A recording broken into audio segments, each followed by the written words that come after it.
It is a beautiful evening here on the north side as we greet you from Wrigley Field for Cubs baseball on Comcast Sportsnet. Tonight, the start of a three-game series as the Cubs welcome in the NL West's Colorado Rockies. Great to have you with us, Jim DeShays and Len Casper. The Cubs in a rough patch here. They just got swept by the team with the worst record in baseball, the Phillies, and actually a longer stretch against losing teams. The Cubs need to get their offense going. Yeah, a chance to take advantage of a little bit of a break in the schedule. They have not been able to exploit it because, frankly, they just haven't been hitting. Last 13 games, 5-8, and really would be worse than that if not for some outstanding starting pitching. Less than 3 runs per game, batting .212, .296 on base, .321 slugging. Really, Dexter Fowler, Kyle Schwarber, the only 2 guys that are really swinging it pretty well right now. And the 7 games on the schedule this week against last place teams, 3 against the Rockies, then 4 in Milwaukee. But when you look at the Rockies, you know about Tulowitzki and Cargo and even DJ LeMahieu, but Nolan Arenado is quickly becoming a superstar. Indeed, he is just 24 years of age. Arenado in his 3rd year in the big leagues. He won Gold Gloves in each of his first 2 seasons. That's very rare. He'll probably get another one this year. Just makes one spectacular play after another. So we've known about the glove for a couple of years now. He's always a good hitter, a streaky hitter. Now he's turned into an elite hitter. He's having a big year, an all-star year for Arenado. Check out these numbers. 93 games hitting, 286, 25 home runs, 74 RBIs, 906 OPS, all representing career highs for Arenado. He's not just a product of Denver. He's doing it on the road as well. Yeah, and the RBI total tied for the major league lead. Cubs took 2 of 3 against the Rockies early in the season in Denver, and they're trying to snap a 3-game skid here tonight. It'll be veteran left-hander Jorge De La Rosa, who's never lost to the Cubs, against right-hander Kyle Hendricks for the home team. Rockies and Cubs are next.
Your Chicago area and Northwest Indiana Lexus dealer, who invites you to test drive a Lexus today.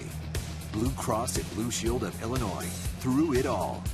AT&T UVerse. Find out what's possible with AT&T. Call 1-800-PIC-ATT, mobilizing your world. Ford.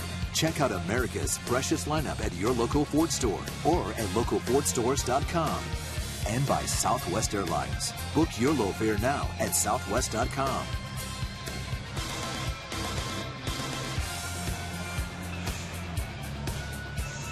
Welcome back to the ballpark.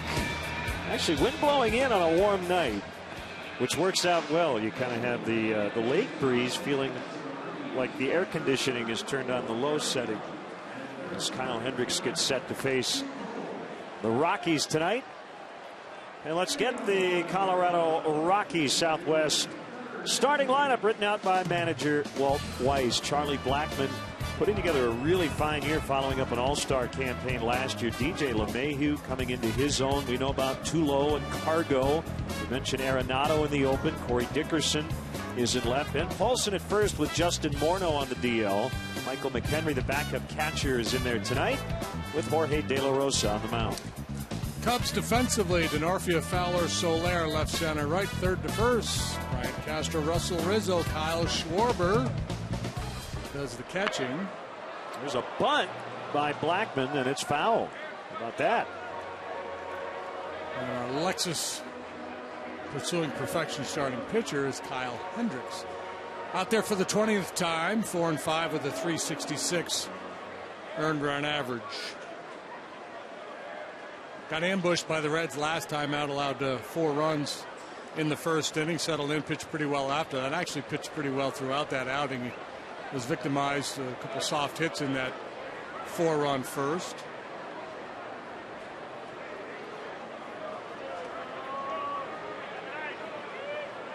So foul strike on the bunt attempt by Blackman. I love Kyle, man. He's just standing there at the ready. Let's go. Yep. Third career start for Hendricks against the Rockies. First time in this ballpark. And that's outside.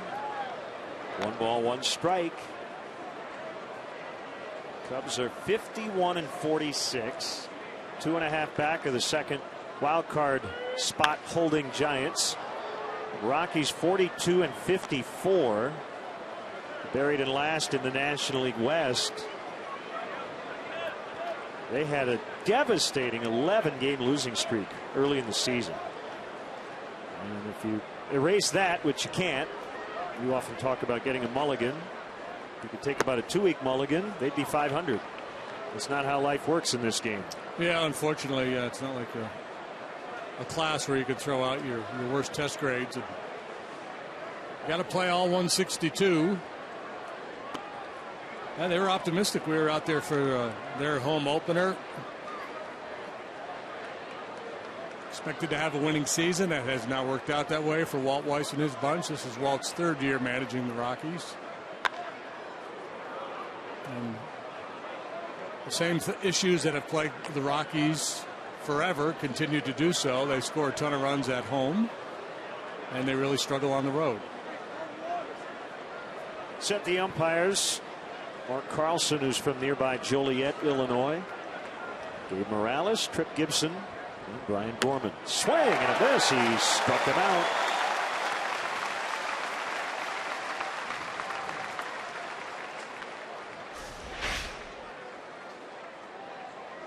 Two-seam fastball off the outside corner, gets the swing and miss. Good start for Hendricks. Career high 9 in his last outing.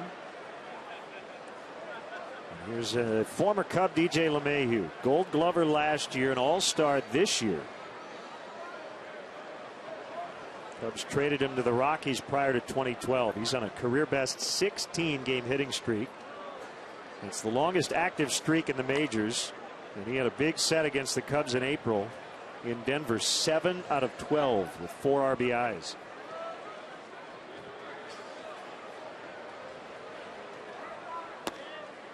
Sinker is low. 2 balls, no strikes. DJ is a kind of player who grows on you. Doesn't hit for a lot of power. We saw him play some third when he came up to the big leagues. Just a really solid player.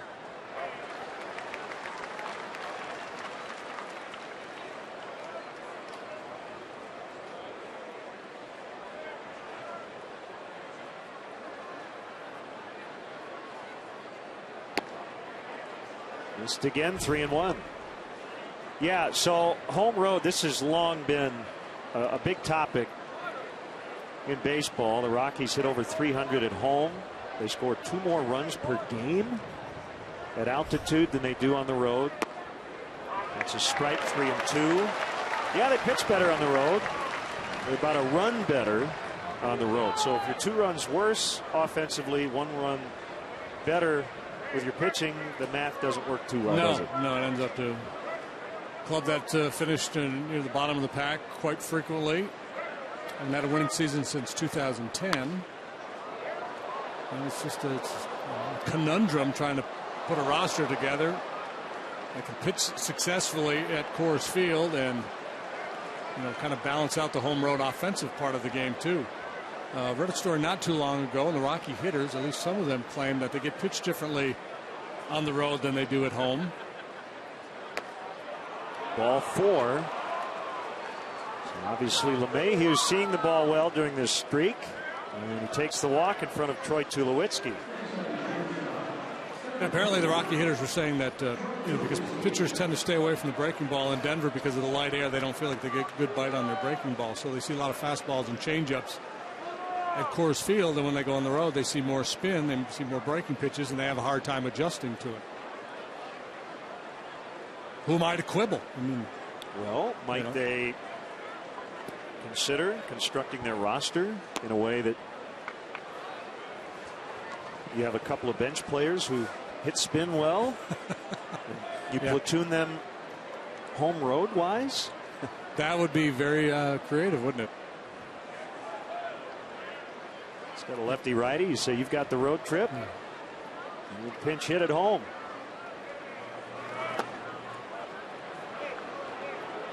Two 2-0 on Tulowitzki. I got my fastball changeup lineup and my sinker slider curveball lineup.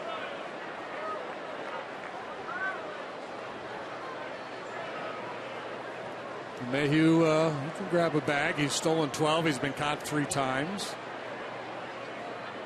Tulowitzki very upright in the box. 2-1. Look at our Menards pitch tracks there. You see where he's working Tulowitzki, and you saw a similar pattern with Mayhew, and that usually bodes well for Kyle Hendricks. When he's able to establish down early, he gets locked in with that sinker. Usually good things are going to happen for him. By good things, I mean a lot of ground ball outs.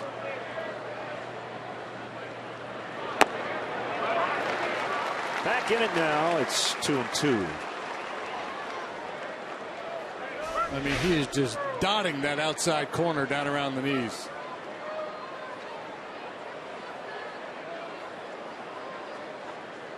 Hitter doesn't want any part of that. Ultimately, with 2 strikes, probably has to be willing to try to do something with it.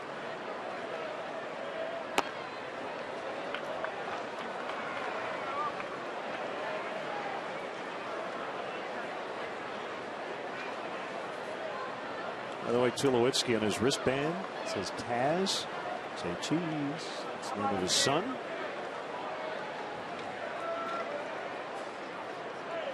His son's name is Taz? I believe so. I just looked it up. Caught my eye.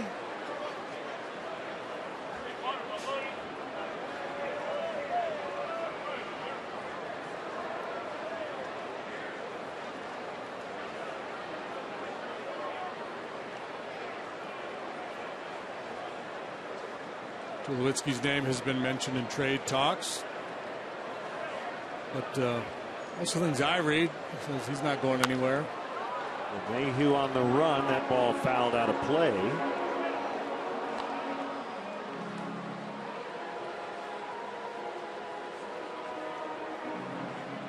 He was quoted the other day saying, hey, look, I signed this long-term deal to play for the Rockies. I want to win in Denver.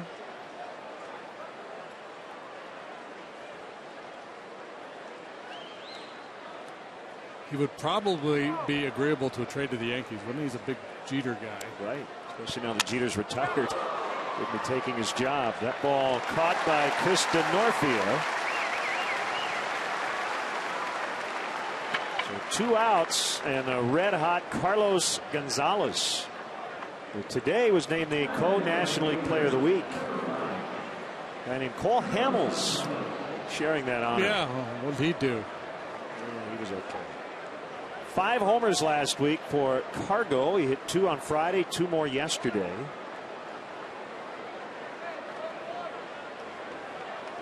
The Rockies put up 17 on the Reds on Sunday. They hit 5 home runs yesterday.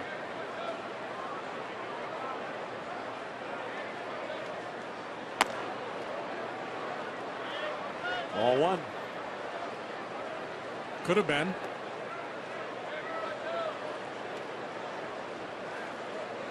Yeah, you really brought up an interesting note about the Rockies offense, because every time we talk about them in the home road thing, And Mayhew running again. That ball hit under the glove of Bryant.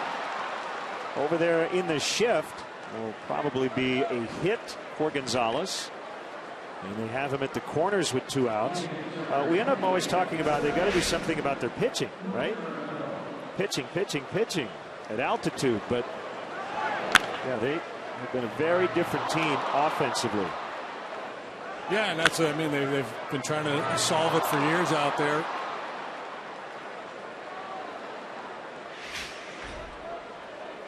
Nobody seems to know the answer. The other way to go would be to just say, we're going to try to win 70 out of 81 home games, and if we stink on the road, we hope we've won enough at home. Let's figure out our home ballpark.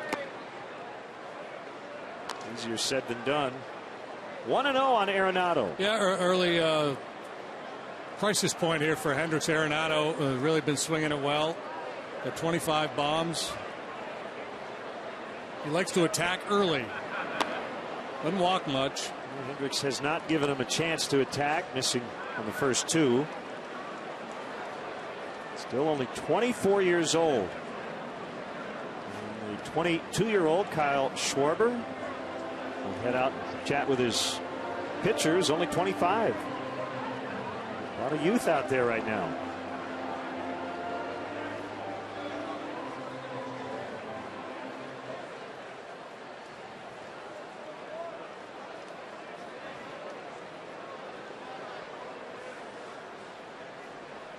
Hendricks, a young pitcher, second year in the league, but there's a maturity about his game. He really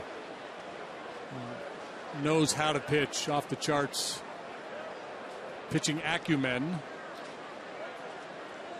We'll try a little curveball here, it looks like.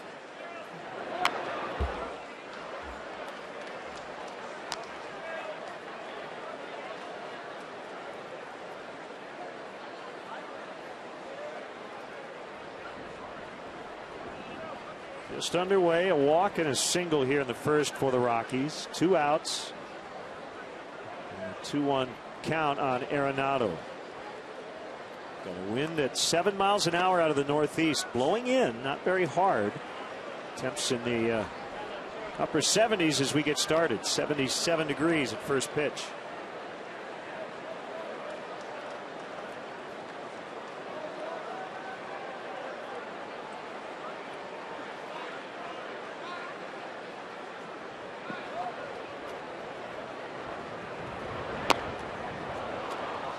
That loads the bases.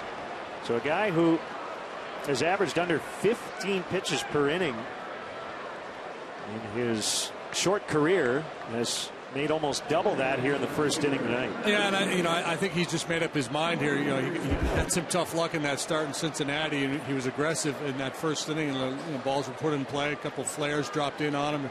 There was an infield hit, and I think he's just made up his mind. He's going to be very tough-minded here early and really work the edges, try to keep the ball down at the bottom of the zone on the corner. Clearly, once he fell behind Arenado there, he decided just not to challenge him. So our AT&T UVerse multi-view. Bases full of Rockies for Corey Dickerson. 2 DL stints due to plantar fasciitis in his left foot. Recently came off the DL for the second time. And good numbers when he's been healthy. This is only his 41st game this season. You've got to do your work inside on Dickerson. Very good at hitting the ball with authority the other way. So yeah, cutter in's a good weapon against him. Pound him in there a couple of times, and then maybe you can go down and away with a sinker or a changeup.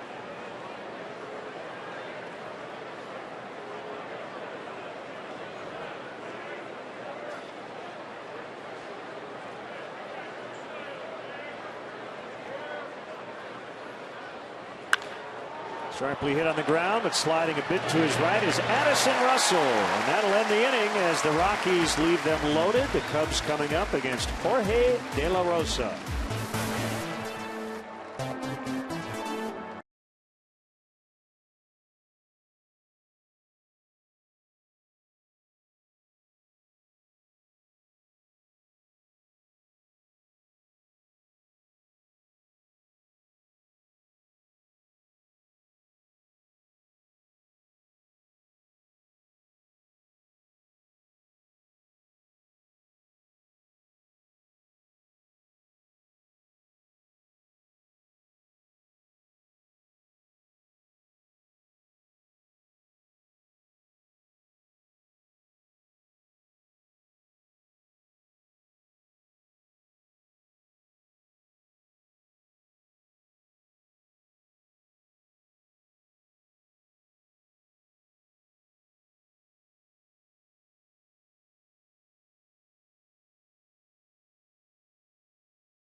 Depot will donate $100 to Make-A-Wish, Illinois. Cubs Southwest starting lineup. Ex-Rocky Dexter Fowler will be in that leadoff spot. Schwarber, Bryant, Rizzo, Soler. So see the Cubs going right, left, right, left, right.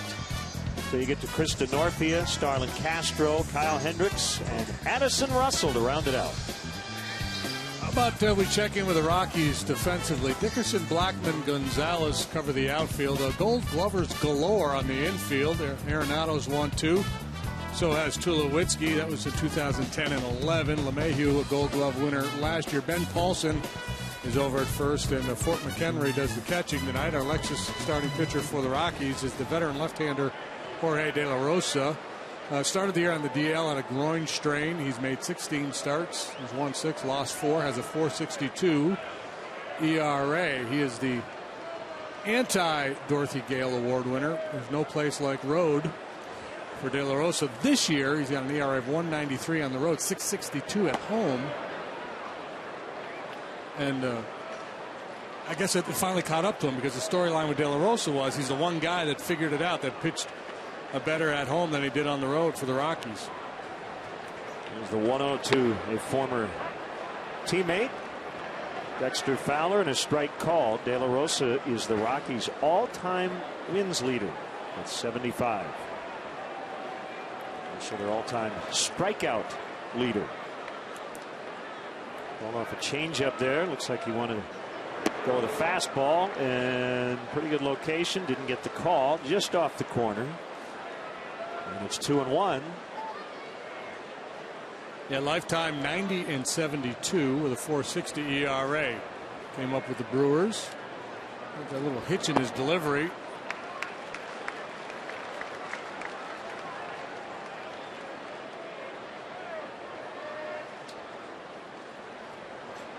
I believe his changeup is kind of a split finger type delivery.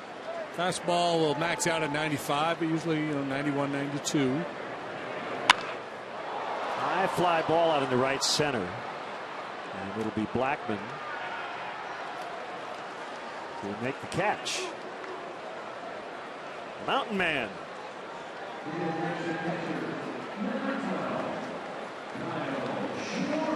Kyle Schwarber.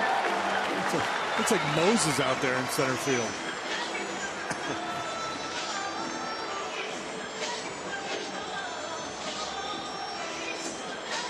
Hey, we'd like to welcome all of our viewers watching on Oneida Cablevision in Oneida, Illinois tonight. Great to have you with us. 11th Major League start, 6th back of the plate for Schwarber. First 10 starts, 2 4-hit games, 5 multi-hit games. Only one time has he started and not gotten at least 1 hit. And then without a razor, again makes a catch. Well, that time Schwarber attacked that first pitch, and I just love the way he swings the bat. There's nothing passive about his approach. He's a guy who, his brief time in the minor leagues with Work a Walk, we've seen him, with a patient approach at times, but he's up there looking to attack in the strike zone.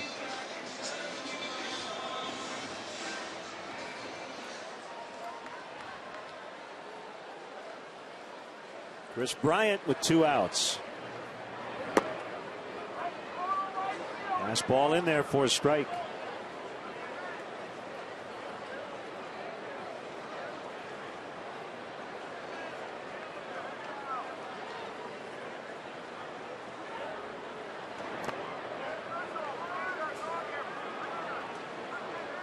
Last 28 games, Chris hitting 182. He has taken his walks. He's mixed in some extra base hits, but lots of strikeouts as well. About a third of his plate appearances during this stretch.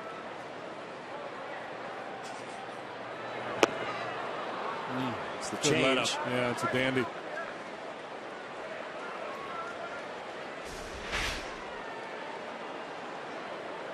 He has suppressed batting average on right-handed hitters. They're hitting just .228 against him, and I'm guessing that off-speed pitch has a lot to do with it.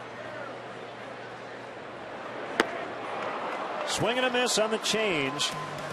And that will end the inning. A 10-pitch first for De La Rosa took Hendricks 31.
The top of the second. Talked to Anthony Rizzo here before the game, and he says, Joe Maddon, as cool as they come, and if anybody understands what this team is going through right now, it is Joe. And they've talked a lot, guys, about the consistency of his demeanor each and every day in the clubhouse, and here's kind of how he approaches what's been going on over the last couple weeks. I mean, that's just how this thing works. I've been in with the Rays. It's a particular time when we were going pretty well, and all of a sudden the Mets came into town before they were good, and just tallywhacked us pretty good like we got the last 3 days here also. So it just happens. It happens, and you don't read into it too deeply. You keep playing, and eventually it comes back to you. Len and JD, he also went on to say, you know, he's been on a team that in August is 13 games up, and they're not playing in the postseason, whereas a team that's been 9 games back at the top of September, they have made it. So it's just the game of baseball, and that's exactly how he approaches it with his guys. Just keep going out there looking for a W. Kelly, thank you. Ben Paulson coming off a career game yesterday. A couple of homers and a triple, but he bounces out to Addison Russell. I think Joe has kind of a Zen-like approach to this whole thing. Basically, you know, you just come to the ballpark every day, you prepare, you try the best you can. Hopefully you win enough games to keep on playing into the postseason. If you don't, so be it. We'll rally together next spring and go after it again. I mean, it's the nature of the sport. There's not a whole lot you can do. Just put your best foot forward every day. And so much depends on the man out there on the mound, you know, on any given day. Pitcher's on his game. You don't need a lot of runs to win. Pitcher gets knocked around early. You got to find a way to score, and that's where the Cubs have been deficient for a good chunk of the season. Really, they have not been a really good offensive team. They've been a very good pitching team. 2 strikes on Michael McHenry. Back up to Nick Hundley. He catches about 3 out of every 4 games. So based on that, you'd expect to see Hundley the next 2 nights.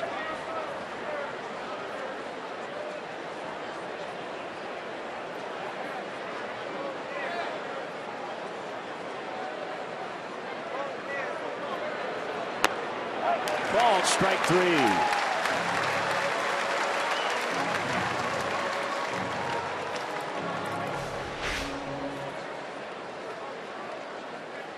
Two-seam fastball works its way back to the outside part of the plate. Henry perhaps looking for something soft. Instead, he'll have to settle for a hard bench.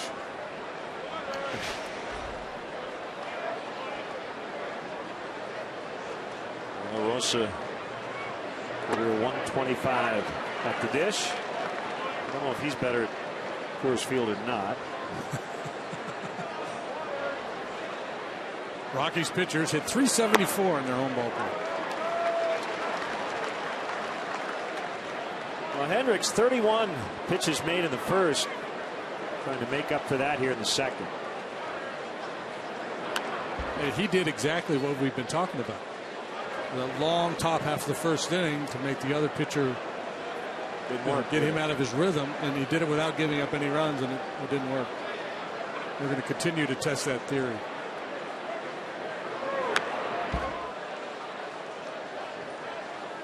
It's not a theory, it's a fact. The numbers bear it out that when more time spent in the top of the first, the ERA or batting average against the numbers against the pitcher, the road pitcher, look out folks, in the bottom of the first are significantly worse. And the reason is the starting pitcher for the home team knows exactly when he's going to throw that first pitch, whereas the visiting starter doesn't.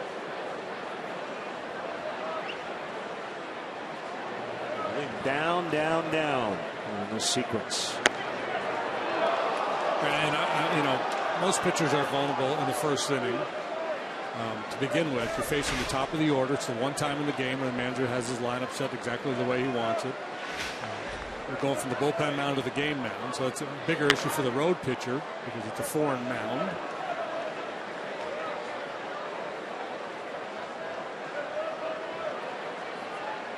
I've promoted this in the past. I think it would be a good idea for visiting teams for pitchers to get on the mound a little bit.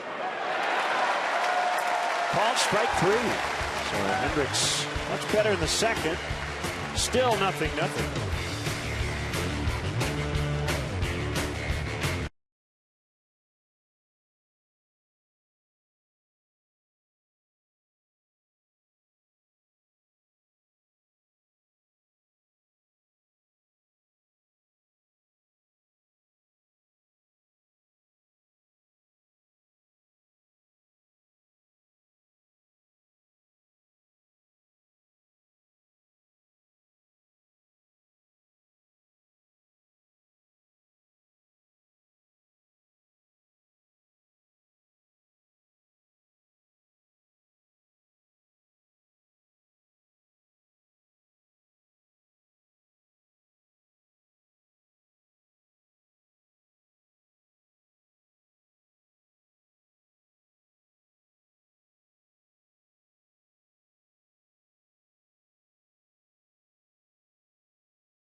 CSN Chicago during tonight's game using the hashtag Cubs Talk. And make sure to follow us on Twitter at CSN Cubs.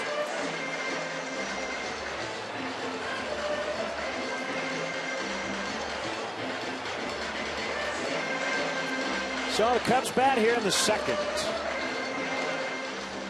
Yes, you can have all the fun you want.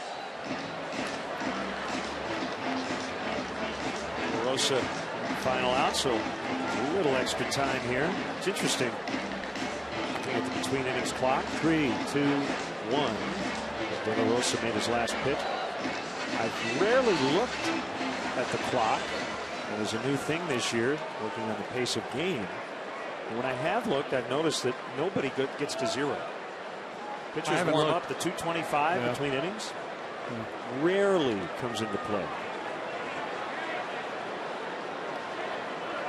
I haven't heard a whole lot about players being fined for violating the pace of game rules. I'm sure it's happening.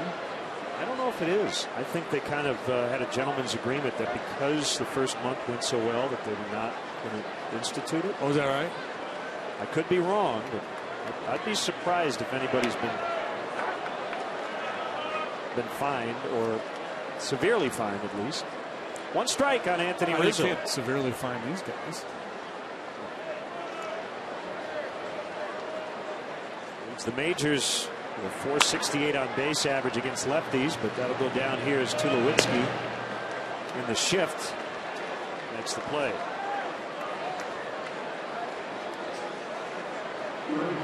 Hey, Cub fans, let's go. Summer down full swing, so plan now and secure your seats. A fun second half at Wrigley Field.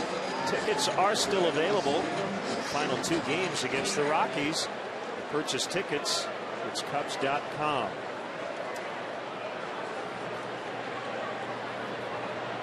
There's Jorge Soler.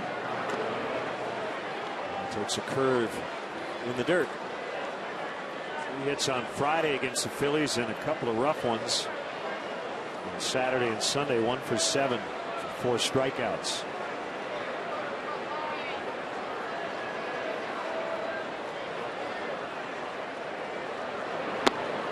Swing and a miss.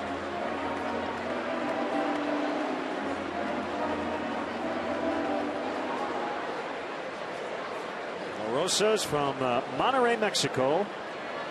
Went to high school in Guadalajara. Signed with the Diamondbacks in '98.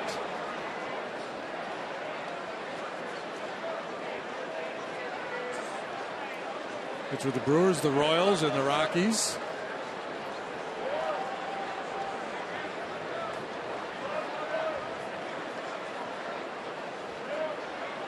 Pitching this season at 34 years of age.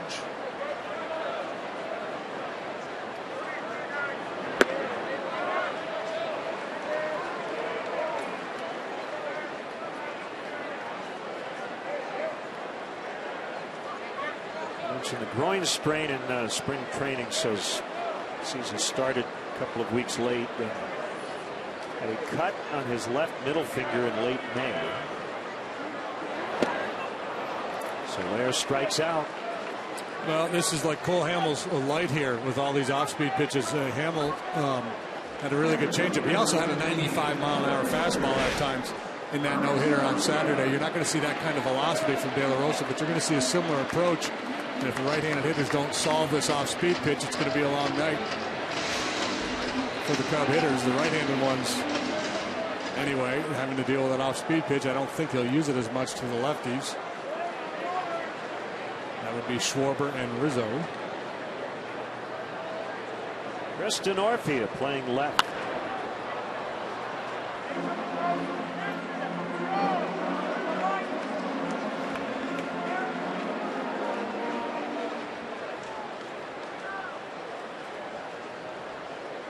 Yeah, Joe, it seems really on board with the idea, especially against lefty changeup guys, to make sure you get left-handed hitters in the lineup. And during Tom Glavine's heyday, you'd have managers occasionally just put a lefty in there just to get him off that pitch every once in a while. Yeah, you have to give a pitcher, a guy like Glavine, you needed to give him a different look. He just settled into a rhythm, and next thing you know, it's the 8th inning and you've got 3 hits. The king of the comfortable offer.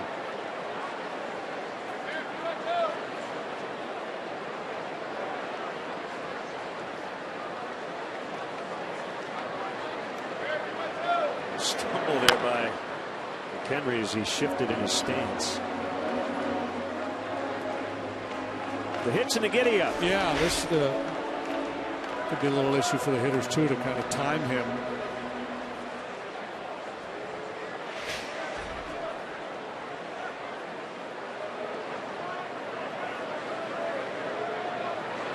What I want to know from you, Jim DeShays, like a golfer pausing at the top of his backswing. Yeah, can you have a giddy up without a hitch?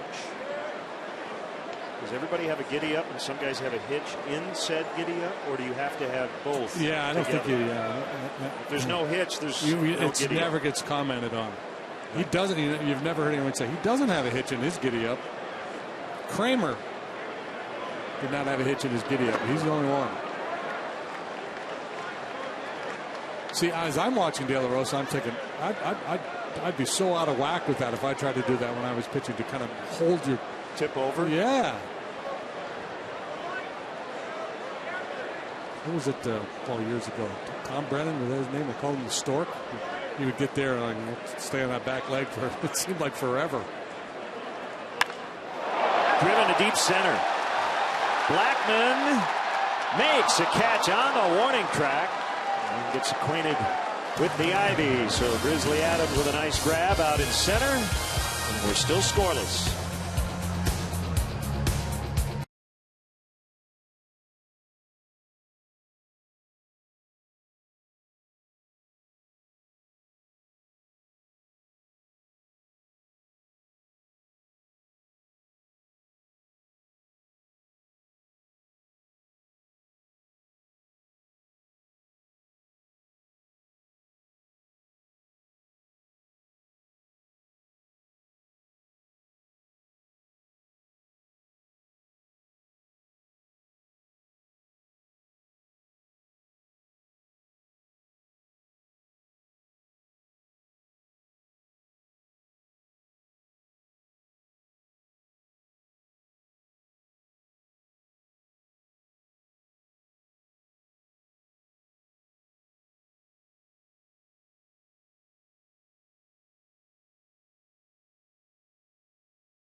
Rockies and Cubs live from Wrigley Field. Left-hander Johan Flande and right-hander Dallas Beeler. The scheduled matchup on the mound, 6:30.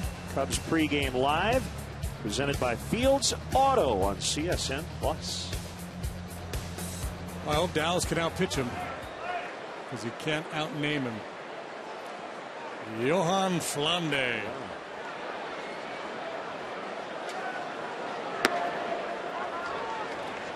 Cutter strike.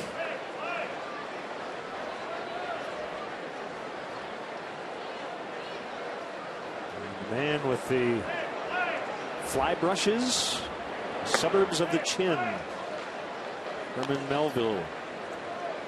His words to describe beards in his 1850 novel White Jacket. Fly brush. Yeah. What's a fly brush? It's a beard. It had to be something other than a beard. Rebellious bristles, redundant mops.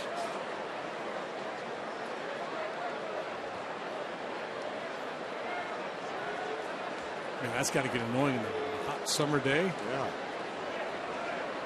The Admiral's Pennant. That's good stuff.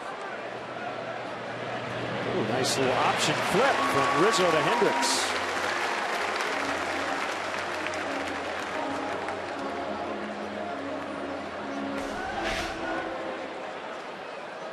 Yeah, I think if he tries to readjust his body and throw this in a more conventional way, it might upset the timing of the play. So quick little backhanded flip there from Rizzo. Well done. Speedy guy retired. LeMahieu walked and ended up at third.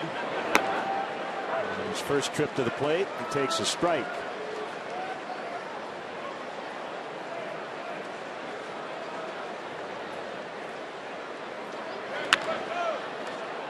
A 17-game hitting streak. You mentioned the first time up when he took the walk that obviously he's seeing the ball well. You can tell just sometimes just the body language of a guy in the batter's box, how comfortable, the nature of their swings. He's got it going on right now. He's got his mojo.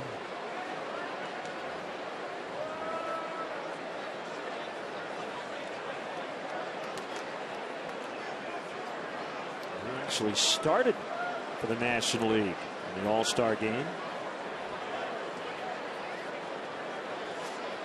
It's because D. Gordon was injured.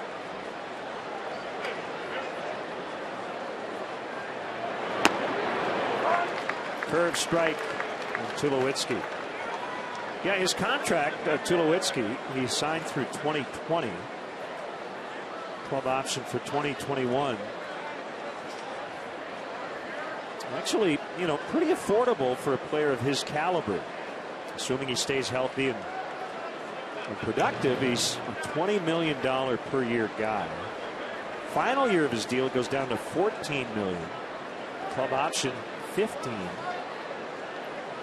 So he's 30. So if you think he'll remain healthy, continue to put up Tulowitzki-like numbers into his mid-30s, it's not a horrible contract at all. Well, you know, he's not going to put up the same numbers if he's not with the Rockies. He's good on the road. I mean, he's a good player. There's no doubt about it. And the question then becomes, you know, the health. He has had some injury problems, and the value will go down if you have to move him off a shortstop. Right. Which a lot of times that happens in the middle infielders as they get older. Big rangy shortstop like Tulowitzki could be a problem. I'm not saying it wouldn't be worth the risk to acquire him. But those are the things you would have to contemplate if you're thinking about it. By all accounts, you know, great competitor.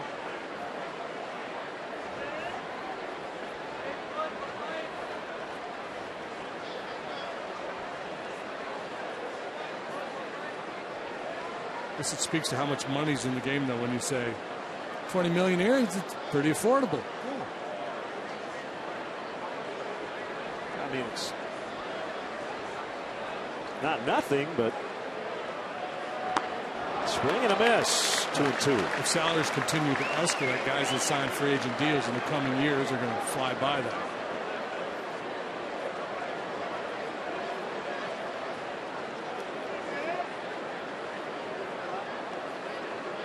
Well, what kills you would be like another groin injury that knocks him out for 4 months.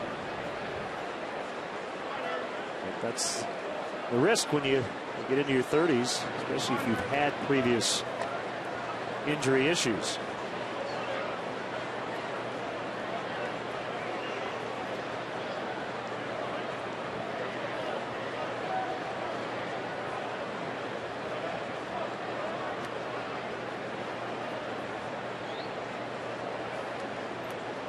Decent lead by LeMahieu, not running. Bounced softly to Bryant, who will charge and get the out at first.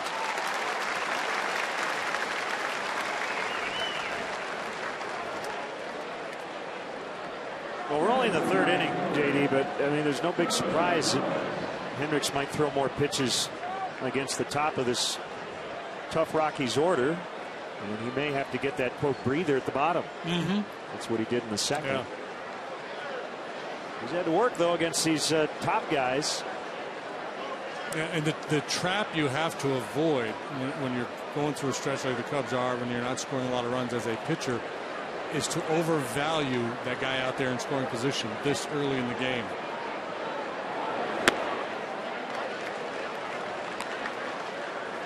We saw it in the Arrieta game Saturday, when he walked Franco after Herrera was out there at second base with 2 outs, and he got a little bit tentative with Franco, walked him, and then Ryan Howard hit the 3-run jack. And it's just one of those situations where, yeah, Cargo's a really good hitter, you got to be careful, but start walking people this early in the game, and then you make a mistake, all of a sudden it's a 3-run jack, and then you're really in trouble.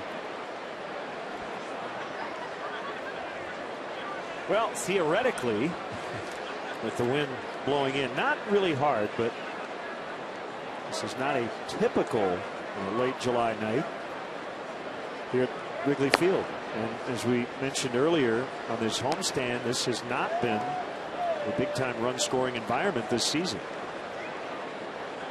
No, far from it, as a matter of fact.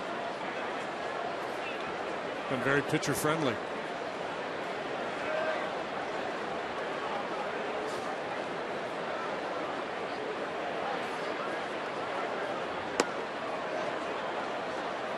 Two and one.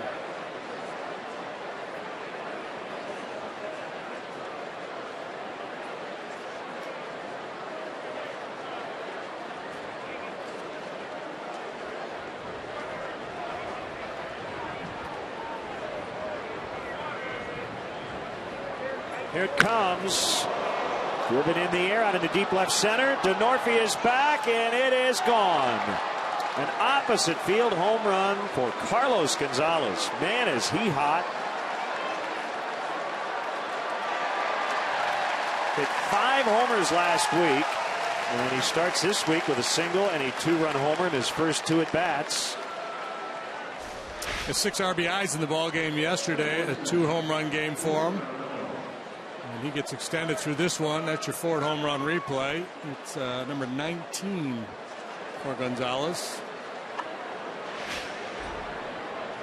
Not way out of here, but out of here. Came in hitting .354 here in the month of July. And that's the case for a lot of these Rocky hitters. You read their media notes here, and if you're a pitcher, you'd be inclined to stay home.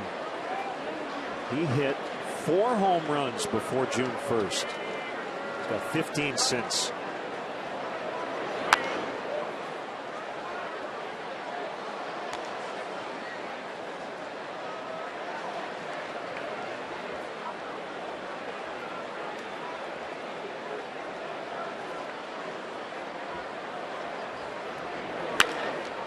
Deflected off the glove of Hendricks. That'll go 1-4-3 as Russell makes the play. Carlos Gonzalez 2-run shot, and the Rockies have the lead here in the 3rd.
Insider all season long on Comcast Sports Net. Brought to you by nationwide agent Jeff Vukovich. Visit Jeff at jeffvuk.com. Nationwide is on your side. Weather's good. Everybody's in a chipper mood. They're just waiting for the Cubs to break out here. So it's Starlin Castro. As the Cubs look for their first hit. Sets up 6 down for De La Rosa. Big bending curve is over. Starlin trying to get back to being a handsy hitter. He's got a lot of other moving parts in his swing here lately. 1-1. And those are magic hands. It's always been his greatest asset, right? Yep. The ability to get the barrel to the ball. Cover pitches all over the strike zone. He's been lunging all year long, been off balance, trying to pull the ball. I think the greatest challenge for a player, and especially the younger guys, and Starlin, you know, he's young, but he's been around a while now. Is, you know, the mentality that, you know, tonight's the night I'm going to break out. I have to get it done. I've got, you know, you can't put that kind of pressure on yourself night after night. You got to disregard what's happened in the past. Try not to look up at that scoreboard with a .233 batting average. Just, and that's easier said than done. But that's the mentality you have to take. What can I do tonight to help my team win? Don't worry about the numbers.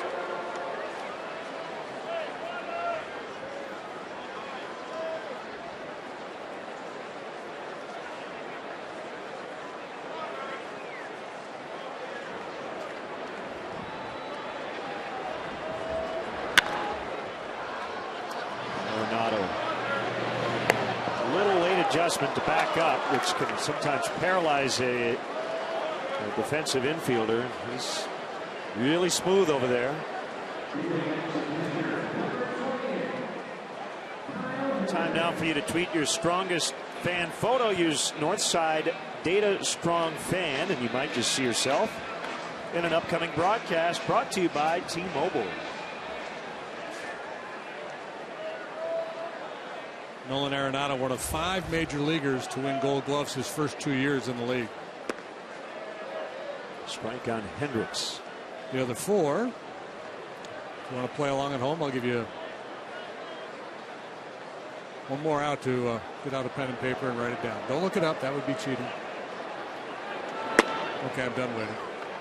Frank Malzone, Johnny Bench, Charles Johnson, Ichiro Suzuki.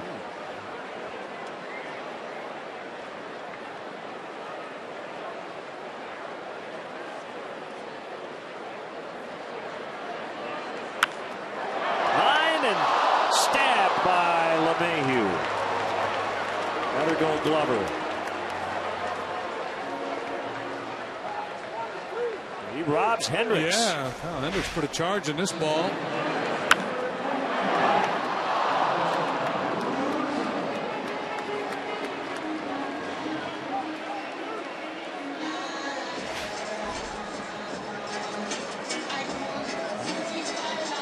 Rosa 8 up, 8 down here to get started.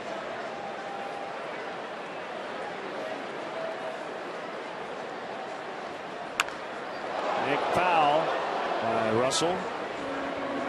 But yesterday, when the Cubs were getting blown out, we talked late in the game and talked about you look for silver linings in a day like that. Addison Russell hit a home run his final at bat. Maybe that'll be a spark and get him rolling. Actually, got off to a pretty good start here after the break. It was a good swing. Well, Cubs need to figure out he shouldn't hit the ball at Arenado and LeMahieu. I guess that's a lesson here in the 3rd inning. 2-0 Colorado.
Coaches and teammates for a night of fun and games at the first ever Never Quit night At the Metro, fans can watch the excitement of the 3-Up 3-Down event, which is a fun take on Hollywood Squares. Partake in live and silent auctions.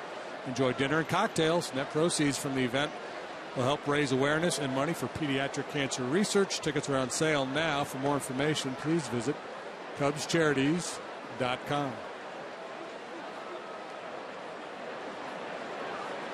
Corey Dickerson here in the Colorado fourth.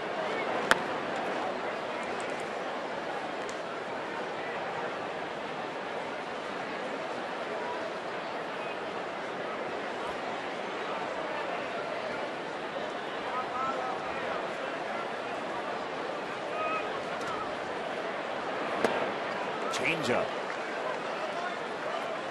Brought it to his knees. Yeah, I was going to say, as a pitcher, that'll make you feel a little good, right? Oh, yeah. Kind of like the knee buckling curveball or something. Yeah, that's fun.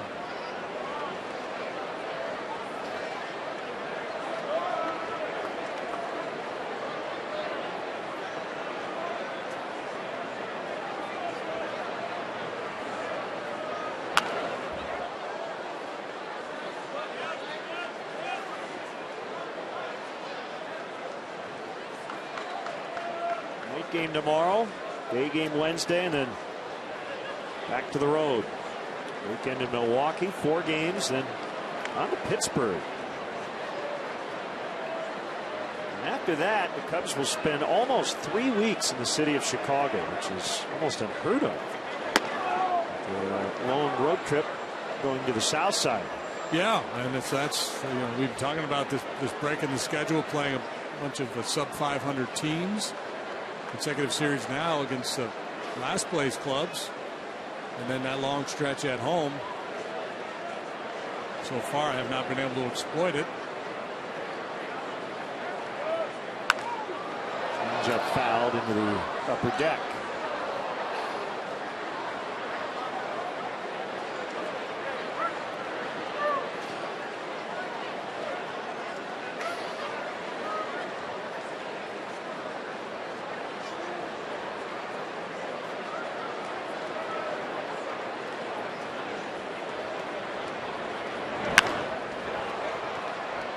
Slicing drive and a little leap in the catch. Krista Norfield.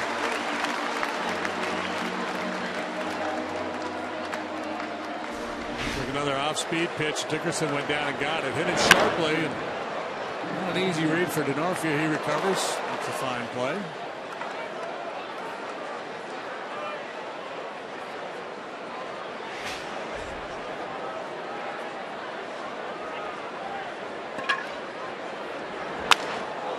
Soft liner will get over Russell and into right. Paulson's aboard. Paulson or Blackman? It's Paulson. He's borrowing his beard. Justin Morneau is on the concussion DL. He started on the 7-day, transferred to the 15-day, now is on the 60-day.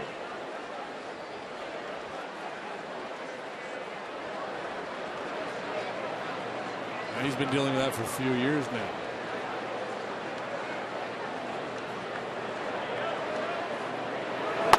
Henry takes ball 1 and tight.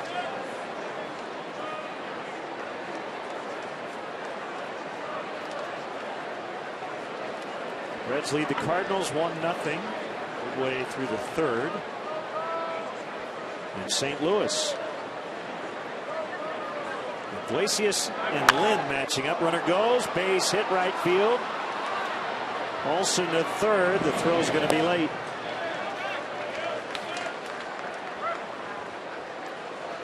Now Walt Weiss playing a little hit and run at the bottom of his order. The ground ball pitcher on the mound trying to stay out of a double play. And Henry gets a pitch up that he can line the other way. See Paulson break with the pitch. He's able to scoot on into third base despite the big arm of Jorge Soler out there and right. Safety squeeze situation here with first and third and 1 out.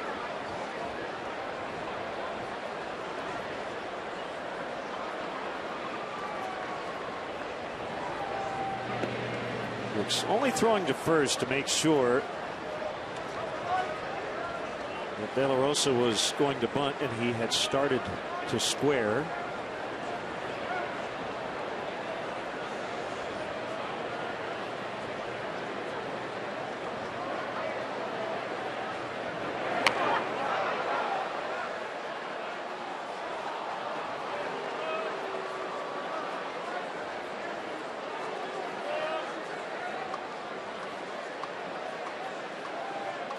Stu Cole down at third. Giving the signs. Former Cub Eric Young Sr. is at first.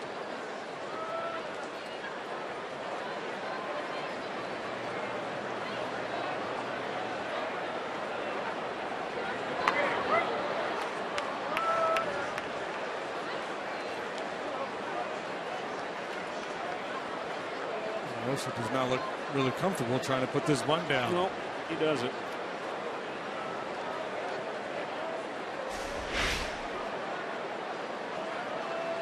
He had the bat out in a pretty good position, then he brought it back and lost his angle.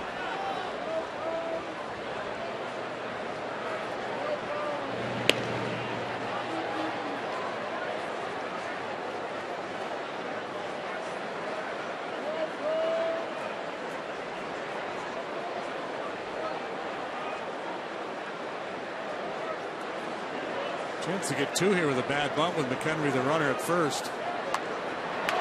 It's a strikeout.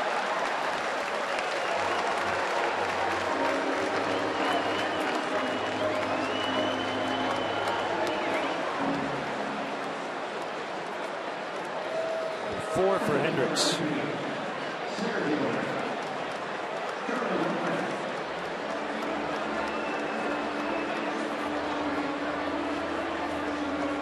That's called not making an adjustment there by De La Rosa. And Kyle's not really a hard guy to get a bunt down against. Throwing 95, doesn't have a nasty breaking ball.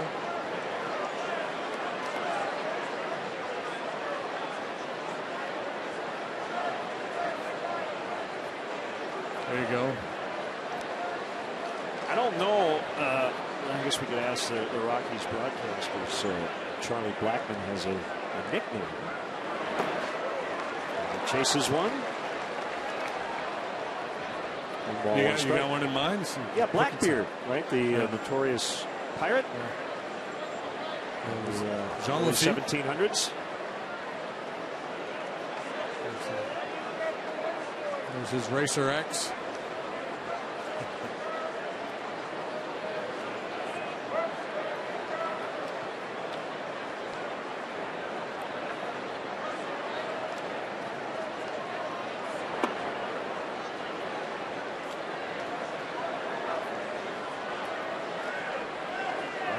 Real name? Is it John Lafitte? Edward Teach. Edward Teach. Who was Lafitte? He was something. No idea. Maybe he was a pro wrestler. That was the Iron Sheik. Inside, 3-1. Mayhew on deck.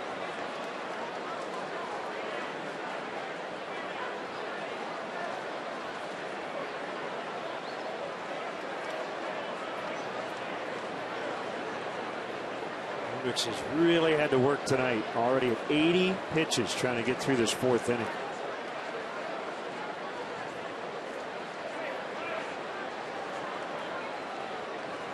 He pitched a gem at Coors Field last year. 8 innings, 1 run in August. Didn't fare so well this year on April 12th.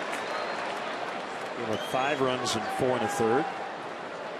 Yeah, he's been victimized by some big innings this year, and that's the one I think where is that the one where he tried to make the play with the bare hand on the comebacker and deflected it, and if he had left it alone, it would have been an inning double play. Yeah.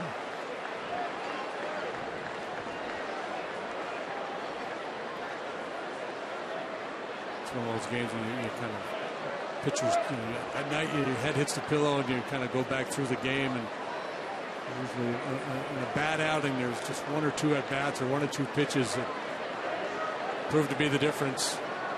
Always face a crisis or two, almost always. Cole Hamels didn't have much to deal with on Saturday, but typically you have an inning or two like this. This will be the second time now he's dealt with a bases loaded situation.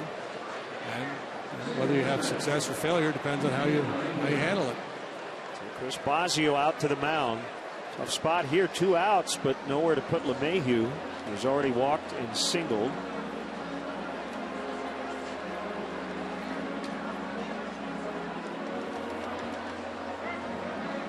Well, LeMahieu's in a comfort zone right now, isn't he? I mean, he's swinging it really well. He's red hot. He's got this hitting streak going. He's been on base twice already tonight. He's got the bases loaded, and he's got Tulowitzki and Gonzalez following him in the batting order. So everything is tilted in his favor right now. The professor's going to have to figure something out here.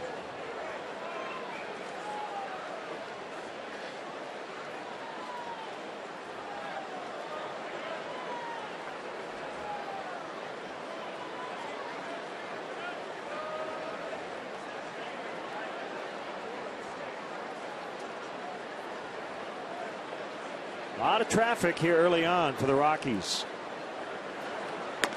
And a strike.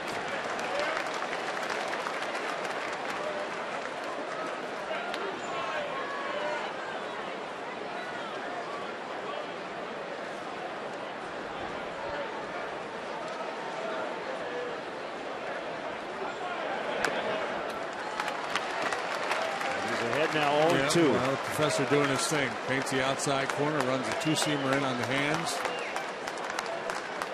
Made LeMahieu aware of both sides of the plate. Every now and then Kyle will kind of reach back and throw 4-seamer to a right-handed hitter. Up and away a little bit, find a little extra juice.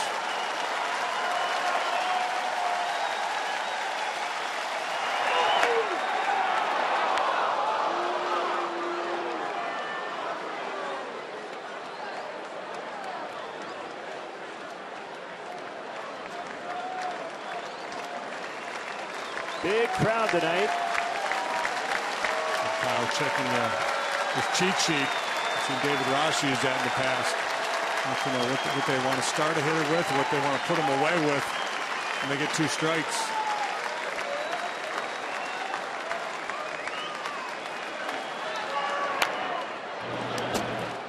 Spoiler there by LeMahieu. Still 1-2.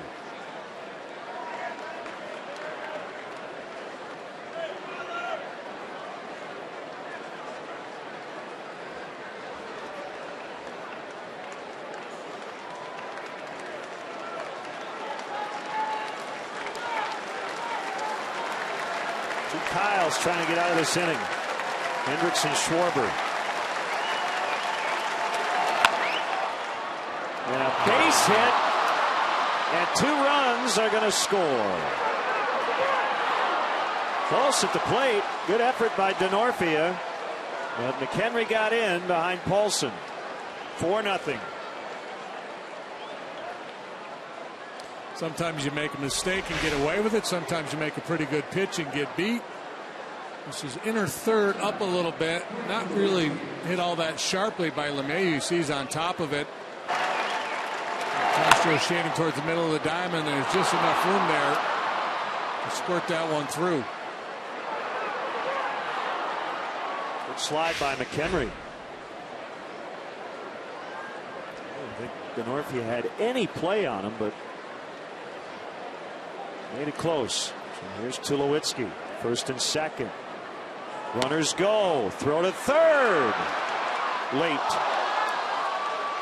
So Blackman and LeMahieu pull off the double steal for Blackman. That's his 26th. LeMahieu number 13.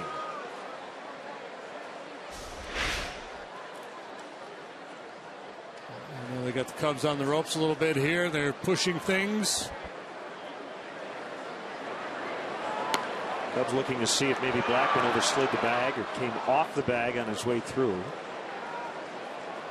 Yeah, and Joe is going to challenge. Maybe right there at the end. Maybe Blackman. Yeah, there looked to be a brief moment where after the front leg came off the base, before the back leg got there, and then the hand at the end of the play.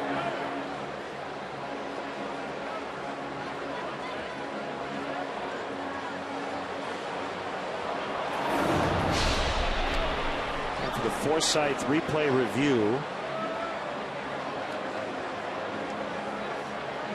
Clearly he's there ahead Right of the there tag. is where it may have happened. Dirt flying. Side views seem to be the better view. They're going to have to find a look. He's out. So that'll end the inning. It looked like the front foot came off, and in between, Bryant tagged him on the other leg, so Joe will keep his challenge. It's 4-0 now, Rockies.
And it's brought to you by Elgin Toyota.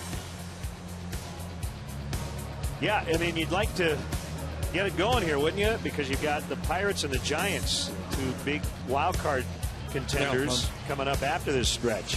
Just take 6 out of 7 of those games and make up for struggling against these lesser clubs. So the hole now 4 runs. And the Cubs still without a hit. First time through the order.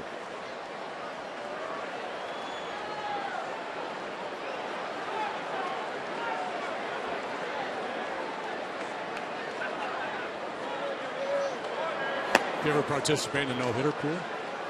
Oh, yeah. Maybe with the deck of cards?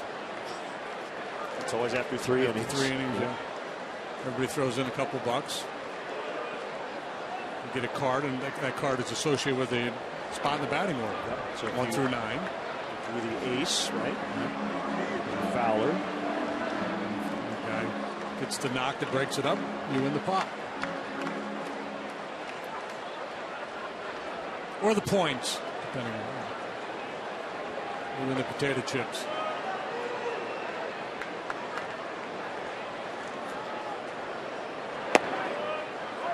It's a strike. Dexter Fowler with one of the more dramatic home runs of the season, and it came very early.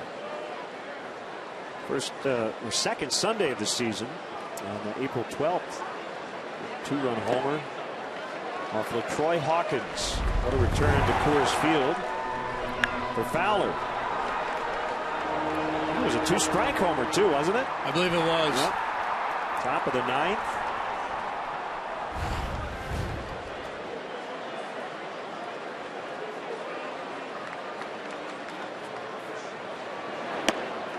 He walked him. Well, that's either a good or a bad omen, because with a no-hitter on Saturday, Fowler took 2 walks. I think it'll be a good omen.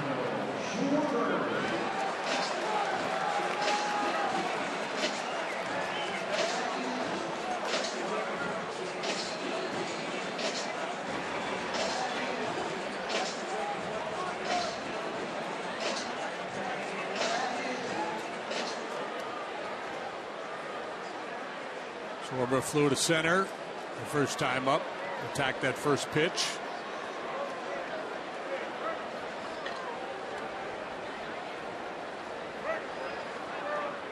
Slide step. Ball 1. So you're down 4. And a left-handed pitcher, quick to the plate. Not an easy situation to run here. I think he's kind of waiting, playing for the big inning here. Also, with a comfortable lead, all of a sudden can't find the strike zone.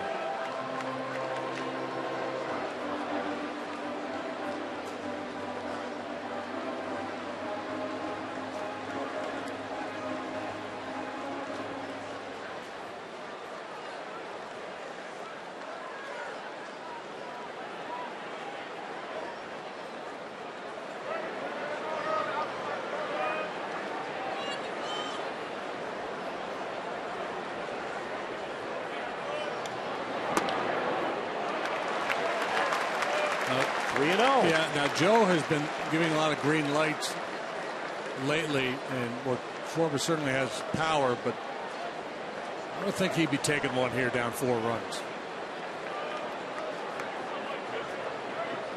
Middle of the order coming up behind him. He walked him.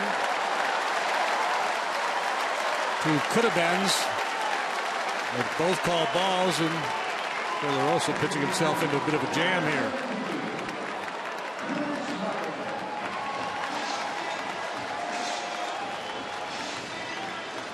A chance here. 2 on, nobody out.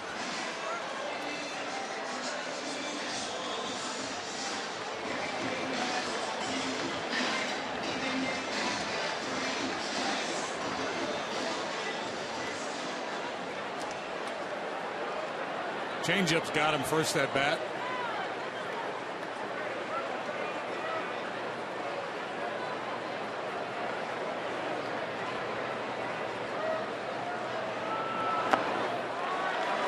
Just again. Overthrew that one. It's funny, the psyche of a pitcher. So, goes 9 up and 9 down to start the game. All of a sudden he gets this comfortable lead. You can almost get inside his head where he's saying, like, man, I don't want to let this get away. And all of a sudden you can't throw the ball over the plate.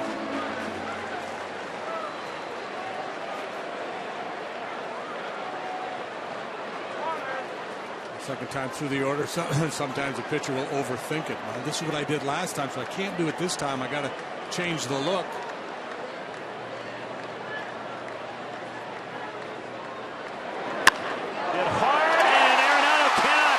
Down. Here comes Fowler. And the Cubs are on the board. 4-1. And it is an RBI single for Chris Bryant. This ball scalded, and Arenado, despite being one of the best defenders in the game, couldn't make a play on this one. Ate him up.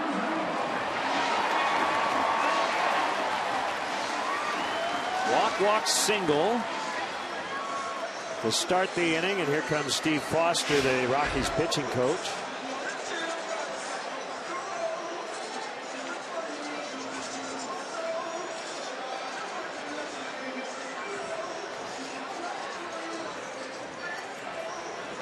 And so here's Rizzo, right? And he's been scuffling, so he's got a big chance here to do some serious damage, representing the tying run. That's where you can get yourself into trouble. If you start trying to go all hero, you got to make sure you get a good pitch to hit.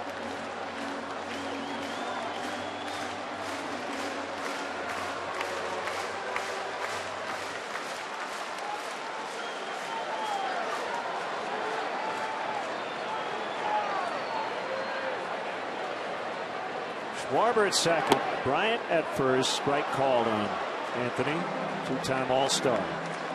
Cutter across the top of the zone.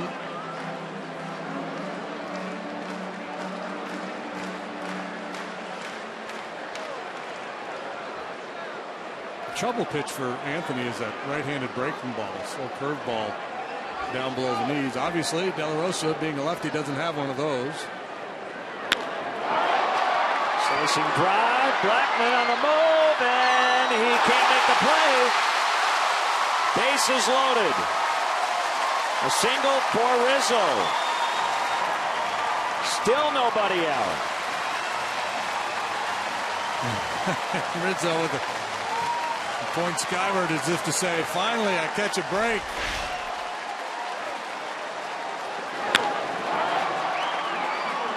Not the best of jumps and not the best route either by Blackman. He started back before coming in a little bit, had it in his glove, but as his glove turned over in the grass, coughed it up.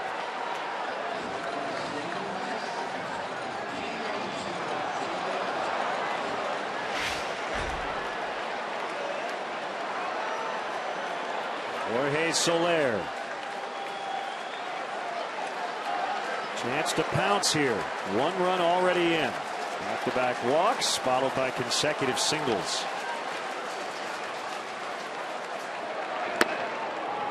Strike 1.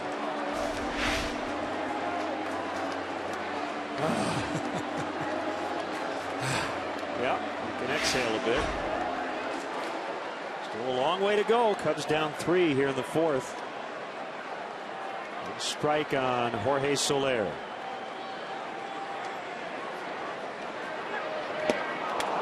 On 2.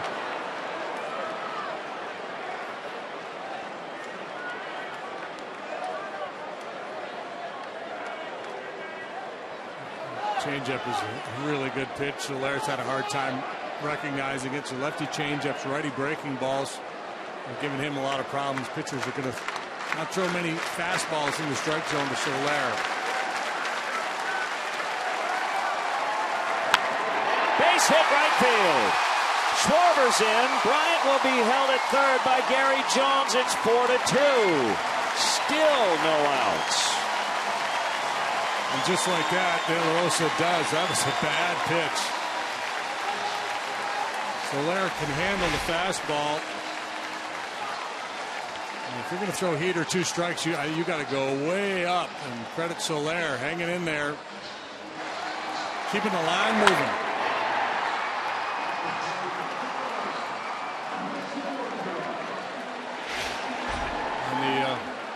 Recent road trip, the Cubs came from down 5 in Cincinnati. How about this turn of events? Cubs without a hit to start the inning, trailing 4-0. And about 6 or 7 minutes later, the Rockies have some early action in their bullpen. Denorfia, strike 1. And Denorfia had the best swing first time through the order, hit a deep drive to center field that Blackman ran down on the warning track.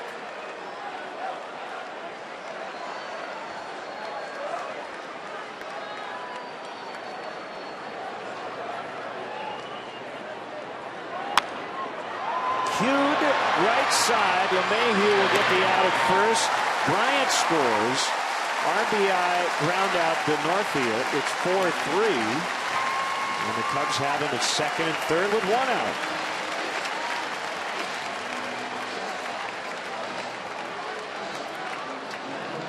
Sometimes you benefit from not hitting it sharply, and that's exactly what happens here. Gets in on his fist. It's a little slow roller. LeMahieu has only 1 play to make. Austin Friedrich. Austin Grimm in the other bullpen.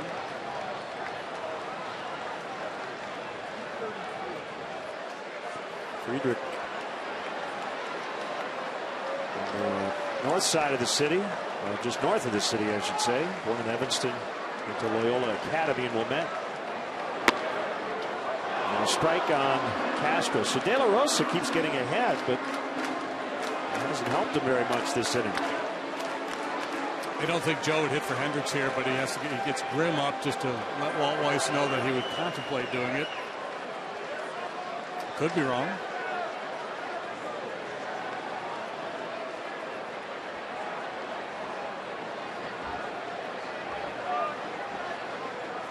Well, the pitch count's pretty high. 88 for Kyle.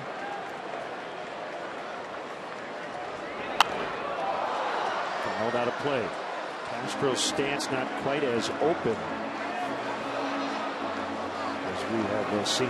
Yeah, and I'm not a hitting guy. He usually hits out of that big open stance. And got a lot of moving parts, and the timing has been off. So it makes sense to try to simplify, doesn't it? Yep.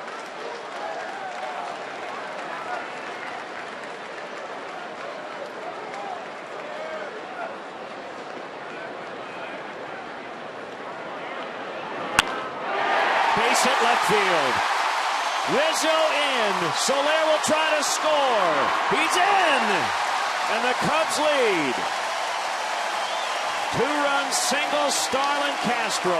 Yeah, I like his swings tonight. He hit the ball sharply to third base first time up, but we just haven't seen him hit the ball pull side with authority very much this year. So good signs here from Castro after the early work today. And they don't want to make too much out of 2 plate appearances, but always good for a struggling guy who's trying to make some changes to have early success, get some positive feedback. Harry Jones finally getting to crank that left arm. First 5 batters of the inning have all scored.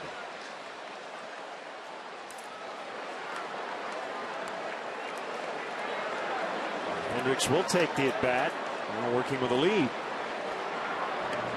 People are going to look at that out-of-town board around the league and go, hey, they must be playing in Coors Field.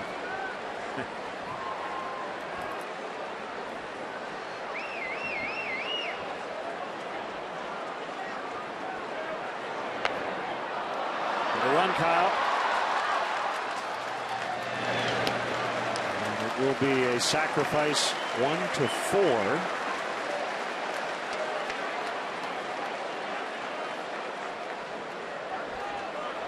That was kind of funky, wasn't it?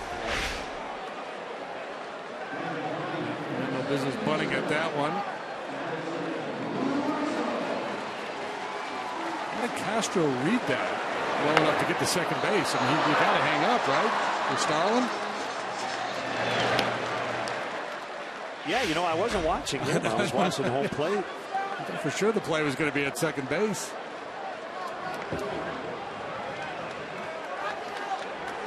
Russell, the 9th Cub to bat this inning.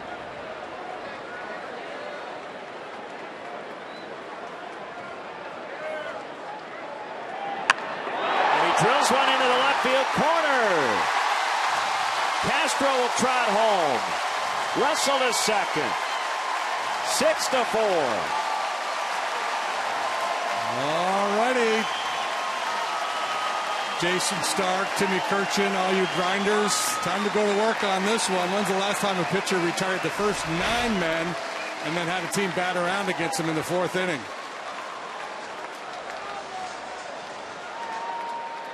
And then get pulled. It's a very explosive swing of the bat by Addison Russell. He too has hit it hard twice tonight.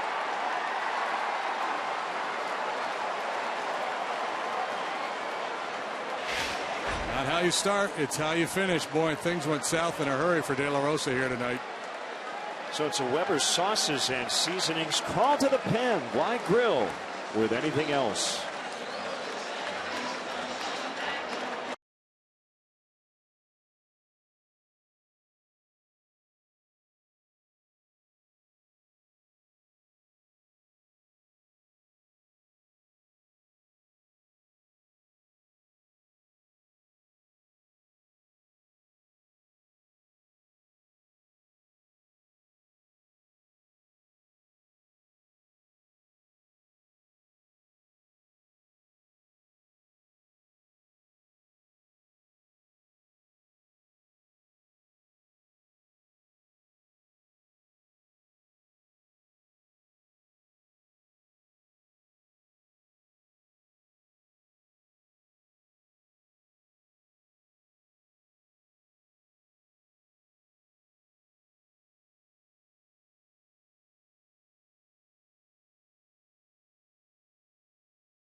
Field, the Cubs offered 90-minute guided tours that include a chance to step on the field. This must-see Chicago attraction houses more than 100 years of history. For more information, visit Cubs.com/tours. Clever sauces and seasonings call to the pen. And it's Chicago area native Christian Friedrich. 42 appearances out of the pen, all out of the pen, excuse me. Formerly a starting pitcher.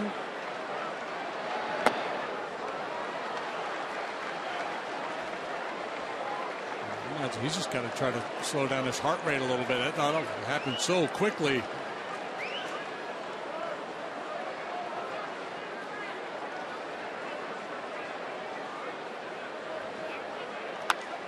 Ground ball, LeMahieu ranging to his glove side, and that will end the inning. And a big one. A 6 spot. The Cubs now lead by 2.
This is one of the more fun video packages we've shown here the last few days.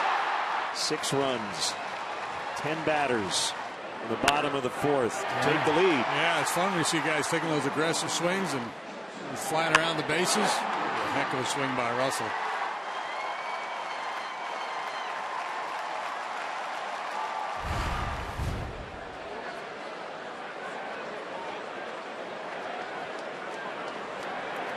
So the current question now is, can Kyle Hendricks preserve this thing at least through 5 and qualify for the win?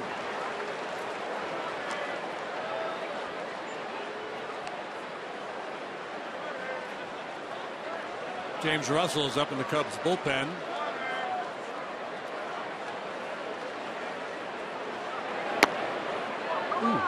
Ooh. Quality pitch, borderline.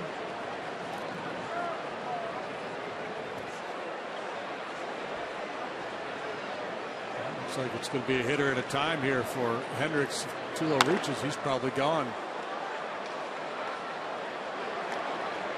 And that's one thing a manager will do. His team has really struggled to score runs, so they have this uprising. He's going to do everything he can to make sure the Rockies don't come back.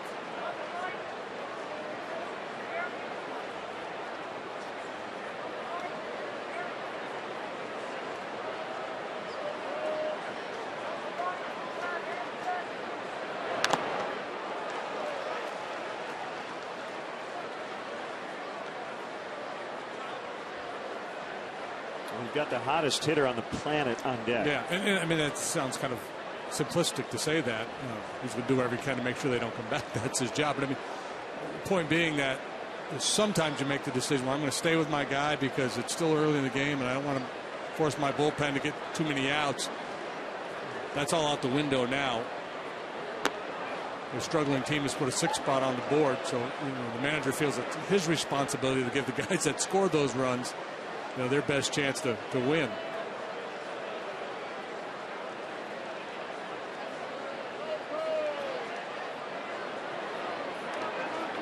3-2.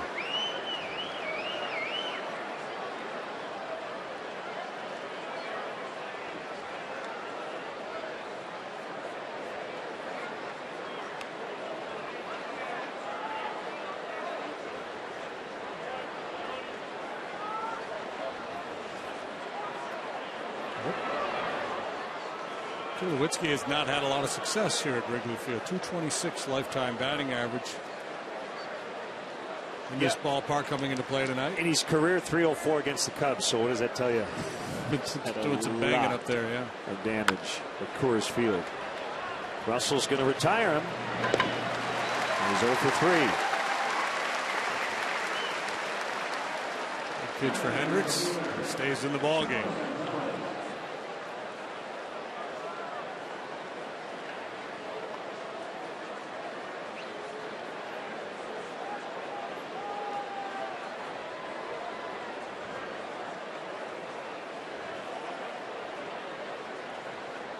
Gonzalez with an opposite field home run.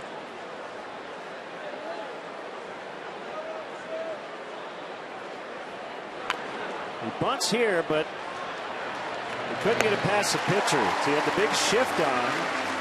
He needed to bunt that a little bit more toward third. Boy, I feel like he did him a favor. Yeah, second time we've seen that on this homestand. Somebody from the Phillies did it the other day. The idea is good. The execution, not so good. The way he's going right now, even if he bunts for a hit, I don't think you mind that much. Other than banging one off the wall and right. Swing by Arenado.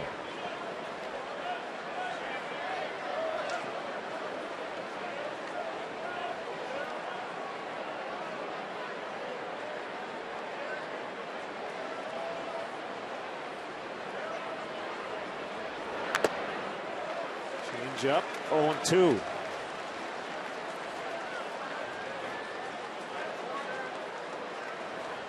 This is one of those, I don't know how he got through 5 with the lead, but he's a pitch away from doing so. Certainly the offense has a big role in this, getting the 6 runs in the 4th. Russell makes a catch. Kyle Hendricks gets through 5 tough innings with a 2-run lead.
Wild ball game here.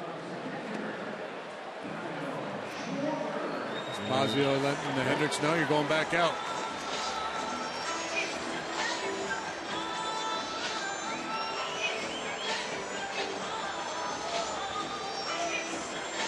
Friedrich got the final out of the fourth. Face Schwarber, Bryant, and Rizzo here in the Cubs' fifth.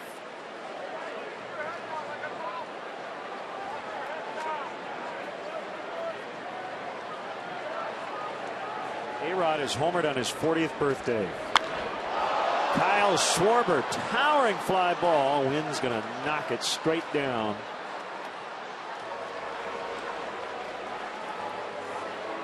Like his first at bat, he tries to ambush the pitcher first pitch, and boy, he didn't miss that one by much. All right, so Hardball Stats tweeting A-Rod, the fourth player ever to homer as a teenager and as a 40-year-old. Rusty Staub. Is that right? That's my guess. I don't have them all. Ty Cobb.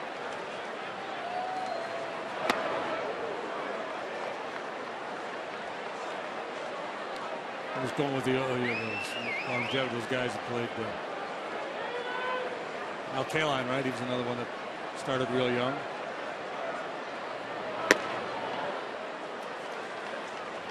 We'll find the answer at some point. 2-0 on Chris Bryant. Somebody will be tweeting it.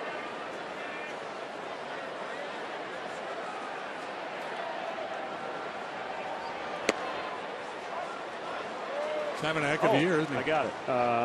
ESPN Stats. Tweet. Gary Sheffield, Rusty Staub, Ty Cobb.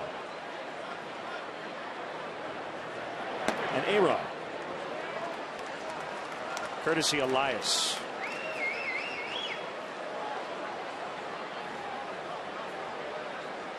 Good stuff.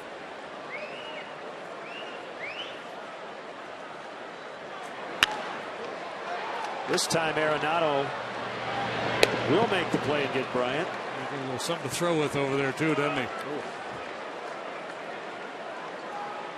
Trade season is upon us. Tyler Clippard from Oakland to the Mets.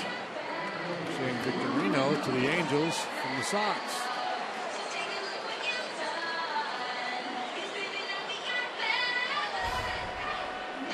Flying Hawaiian, man. He's been playing a long time, hasn't he? Yep.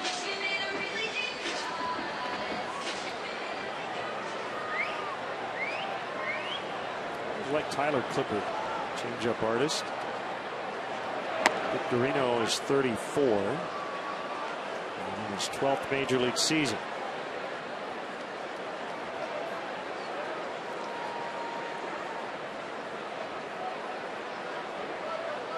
And from Hawaii, and he's now a member of all the Southern California teams.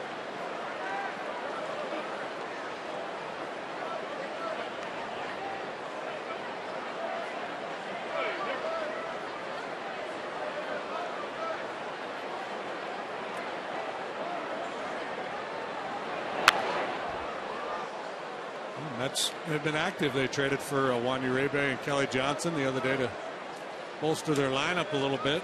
Clippard added to the bullpen. Mejia will not be eligible for the postseason if they get there because he was suspended earlier.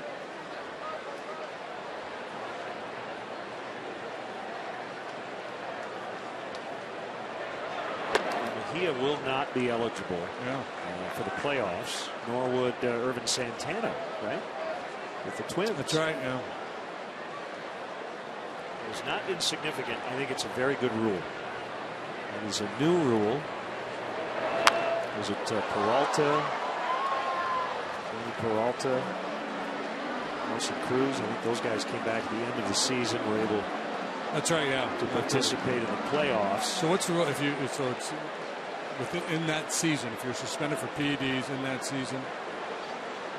Right. There might be some other stipulation, but that's the gist of this. Swing and a miss, strike three. Friedrich goes 1-2-3 in the fifth. Cubs lead 6-4.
Yankees 4. Still time to plan a group outing this season here at Wrigley Field. The Cubs offer special ticket packages for groups of 15 or more with exclusive benefit options, including parking and Wrigley Field tours. For more information, visit Cubs.com/groups.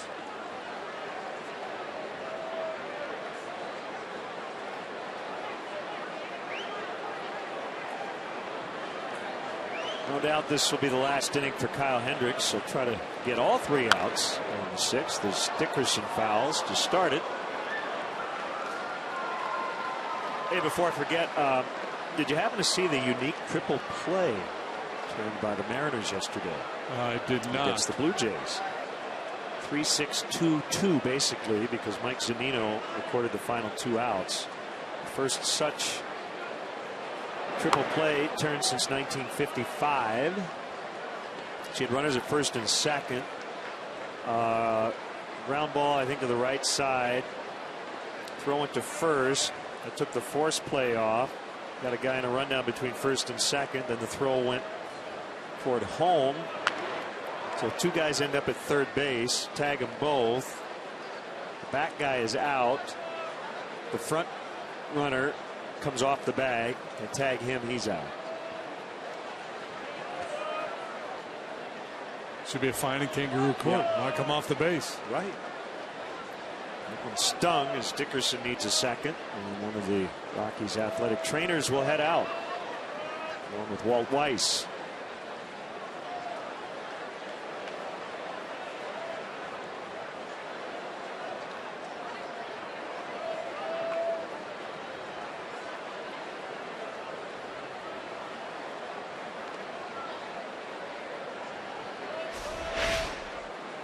Not really a whole lot anybody can do. Ouch. The trainer and the manager's kind of out there hanging out with him, giving him some company while the pain subsides. You know the Todd Hollingsworth story, right? Holly basically fractured. No, that. I did not know that. Yeah, the shin a couple of different times. But Kevin Bass did the same thing. Fouled the ball off his leg, stress fracture.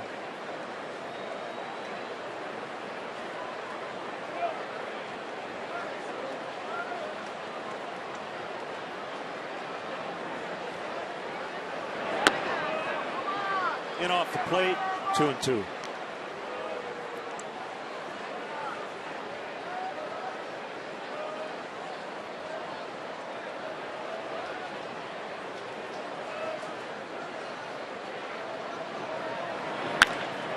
Ripped into right.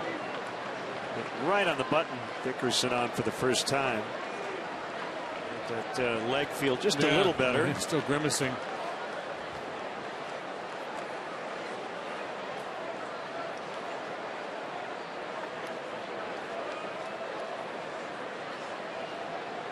That'll be it.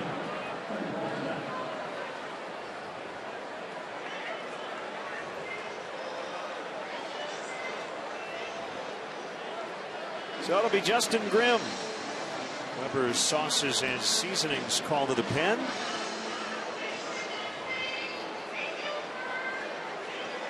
So Hendricks will lead with a 6-4 lead.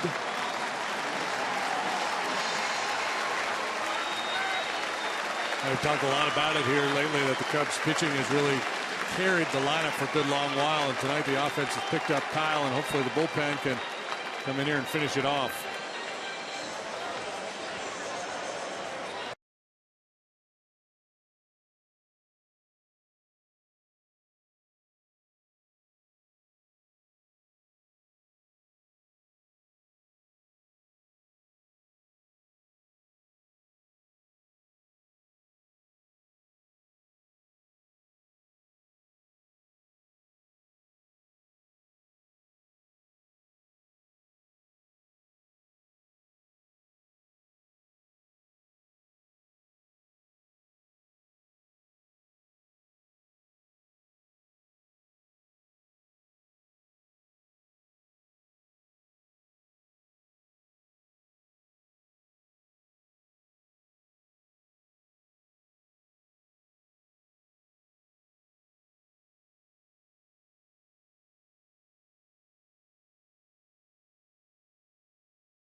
Weber's sauces and seasonings called to the pen. The relief corps charged with preserving this 2-run lead. And we're only in the 6th. Here's Justin Grimm. Batter has been Paulson. Dickerson aboard. Nobody out.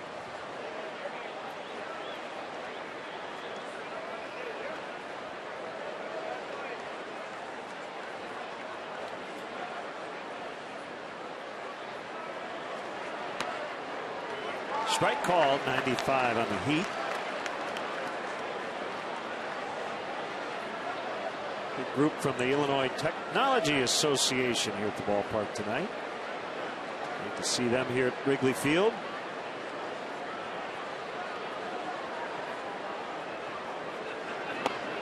Cub fan Carlos Ruby watching. Happy about the 6-run 4th.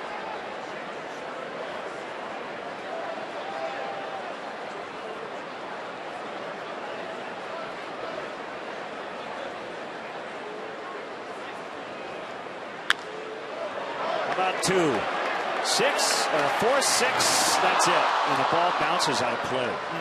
Paulson will get second. I think I messed it up by saying 6-4 instead of 4-6. Sorry, guys. You know full well the announcer cannot affect the outcome of what's going on in the field. Sure. Grimm gets a lot of ground balls with that curveball. Looked like a sure double play ball.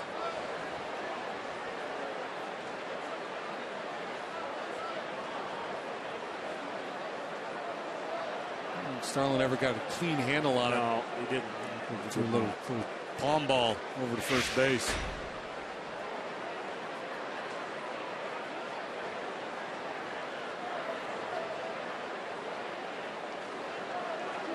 So an error on Castro, allowing Paulson to get to second, and McHenry takes ball 1. McHenry here, and then on deck, Willeen Rosario off the bench to pinch hit. He's dangerous.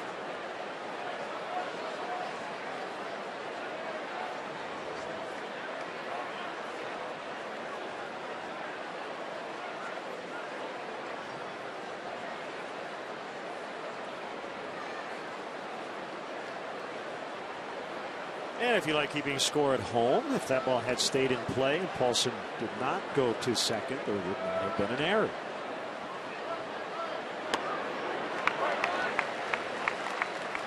One and one.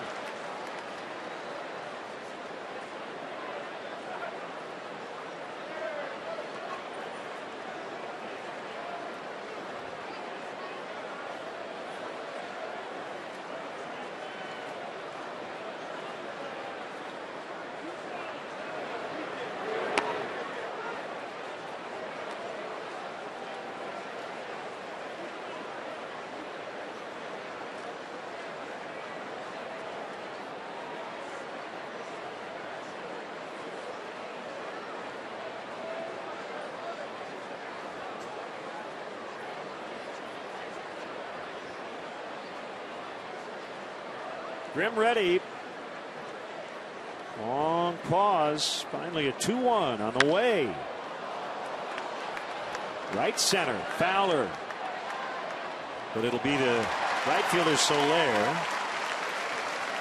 So 2 outs, and it'll bring up Willeen Rosario, who will pinch hit. Rosario, a former catcher, who's played some first base, DH time in interleague play. She has not caught at all this year, although lately has been donning the gear just in case he gets traded. That would add value to him if he could also catch again. Chris Bosio with a refresher on Rosario. Well, he's been good in the pinch. 7 out of 22 with a home run as a pinch hitter.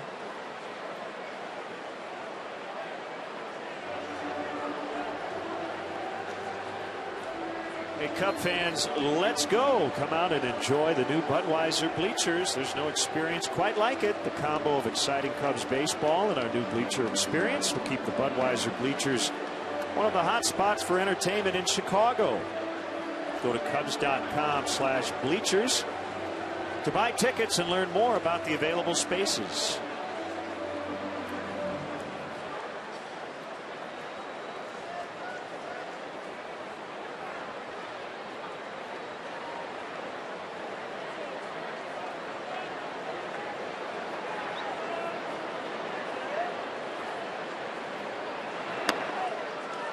Such a tough pitch.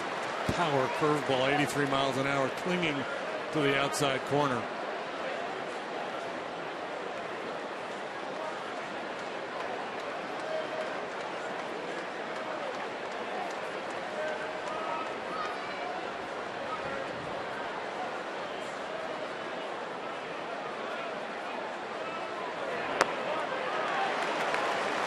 Two.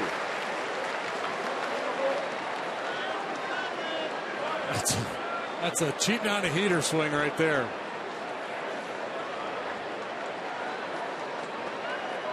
He's starting with a hook. He's going to try to bust me in with a heater, and I'm going to be ready for it. Nope. No breaking ball.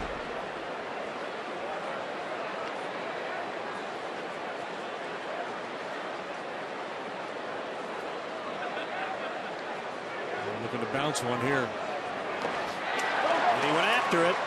Schwarber will have to get it to Rizzo. As he does, the inning comes to an end. Cubs 6, Rockies 4.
We have selected the Data Strong fan photo of the game. Tweet your strongest fan photo to Northside Data Strong Fan. You just might see yourself in an upcoming broadcast brought to you by T-Mobile.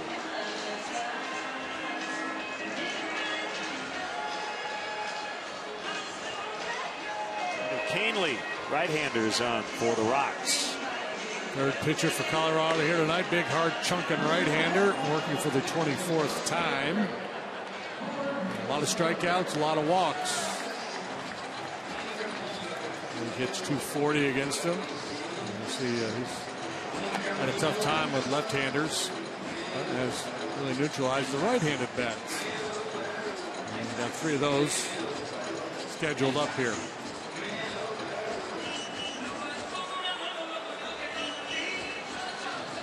Mid-90s heater, and changeup is his secondary pitch. Primary, secondary. Yeah, that's what the pause was all about. Make it a tertiary pitch. Look how far to the third base side of the rubber he is. 97 with cutting action. Outside. You see a lot of guys will start towards the third base side of the rubber and then throw kind of across their body. He doesn't really have that kind of delivery, but he is legal by the barest of minimums there, that his heel just touching the outside corner of the rubber. Change. All right.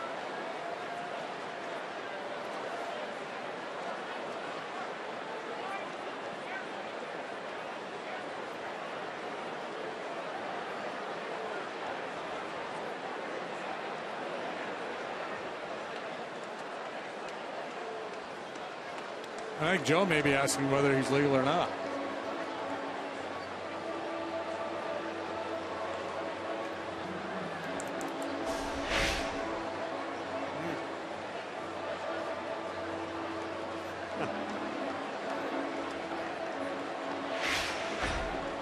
You're absolutely right. So it's Brian Gorman. Maybe they're going to cut to, maybe there's a uniform little distraction or something.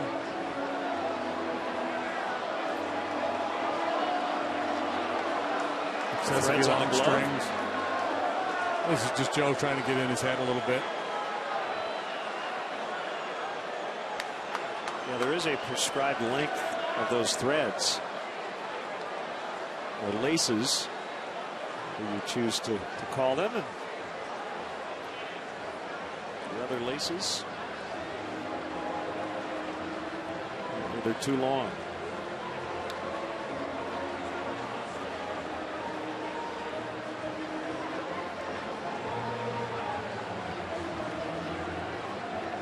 The irony is, cutting laces off a glove, I didn't even notice yet. Charlie Blackmon stands in center field and hasn't shaved in 5 years. Which is his prerogative, of course. Had a little fun with that.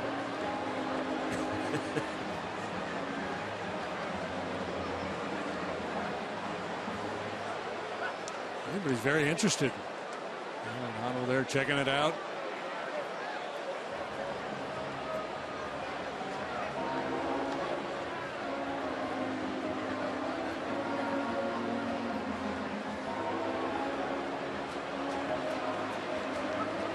I think those laces can only be a couple of inches long, technically. Well, let's see if it's what's in the rule book here.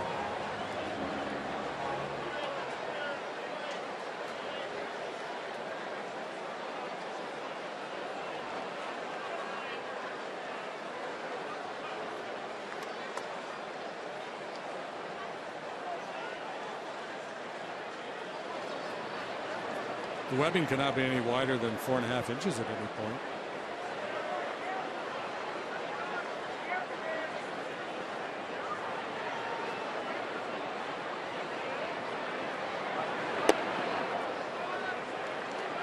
Rule 1.15a say the pitcher's glove may not, exclusive of piping, be white gray, nor in the judgment of an umpire distracting in any manner.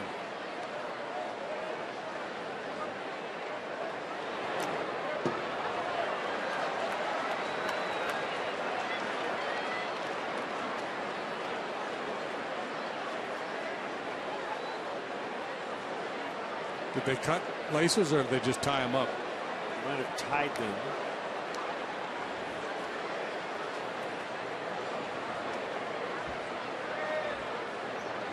I don't know. It was a bit of a clandestine operation. Yes.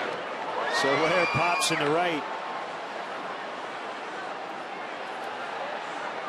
Gonzalez has it. See frustration there from Soler. Got a 3-1 fastball. Thought he should have done a little more with it than he did.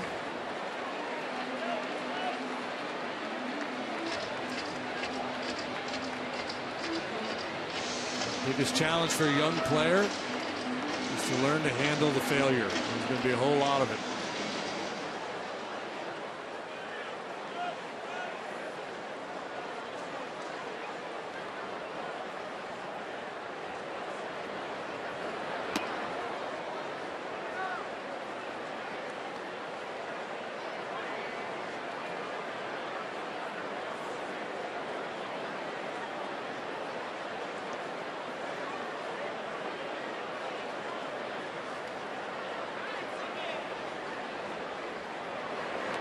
So the interview Bob Costas did on the baseball channel, the MLB channel, with the 3 pitchers that were inducted into the Hall of Fame yesterday.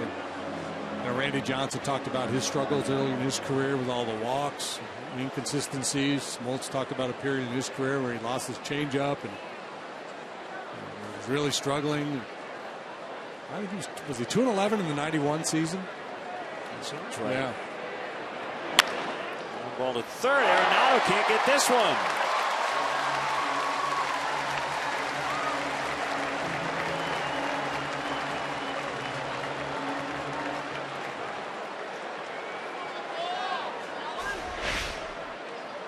The Gold Glovers had a couple get by him here tonight, both sharply hit. This one a little bit easier play than the Bryant ball. Not an easy hop.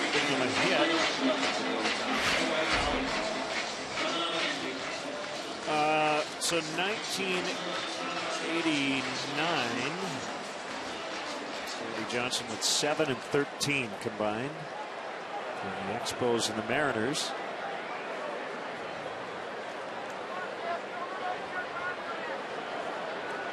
And I believe Smoltz talked about a year in which he was 2-11, and I think it was the '91 year. Pitching so well in the postseason. Smoltz finished 14 and 13 that year. Yeah, 2 and 7 his first go around in '88.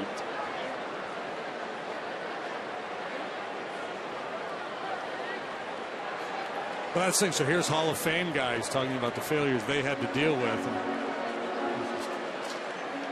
everybody that's ever played the game has gone through it. Except Mike Trout. Yeah, well, he'll get it sooner or later when he's like 44. Yeah, Smoltz right before the All-Star break in '91 was 2-11 with a 5.16 ERA.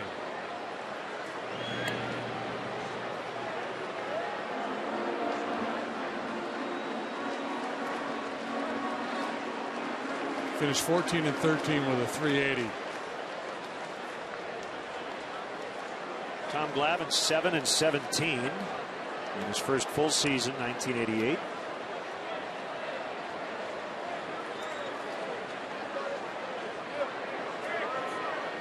Greg Maddux went 6 and 14. Yeah, with the Cubs in '87. With a 5.61.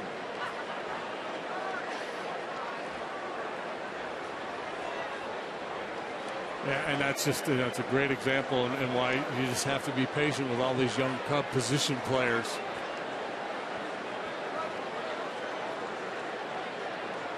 Could be a bumpy ride for a while.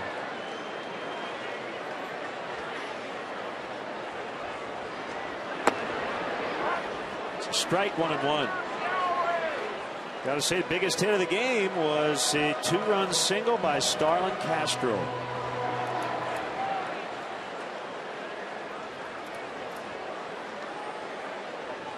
Gave the Cubs the lead.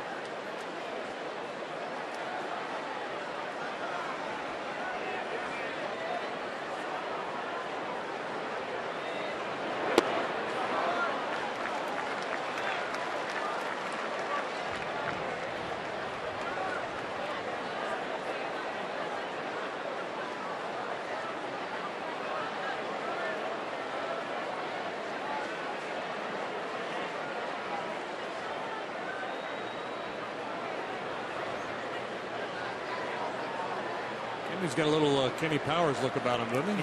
He does. Pitch was a little eastbound and down right there. 2-2. That's a good changeup. I mean, you throw 96, and especially for you're pitching an inning or so at a time out of the bullpen. Hitters are geared up for that heater, and if you can command a changeup, it's an awfully effective pitch.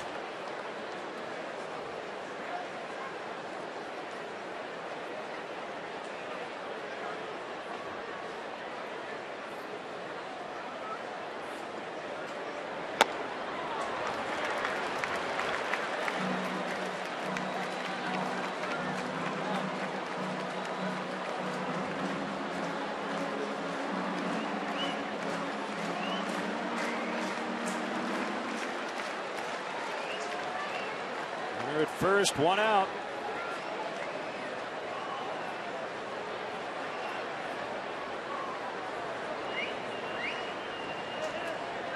There goes Denorfia. And a topper to third. Arenado charging. And throw. Denorfia is going to try to score, and he will. Castro to second. And a tough night for the Gold Glover over there at third base.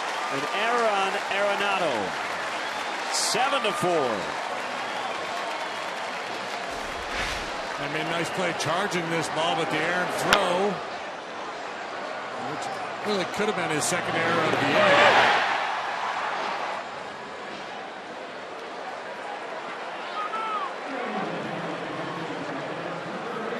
No RBI. So Denorfia scores on an E5 all the way from first.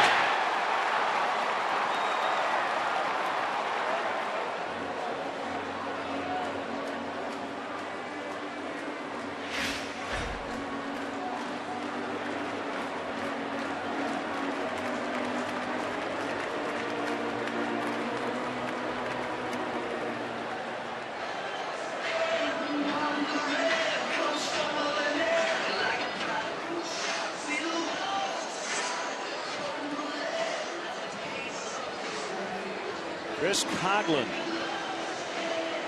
for Grimm.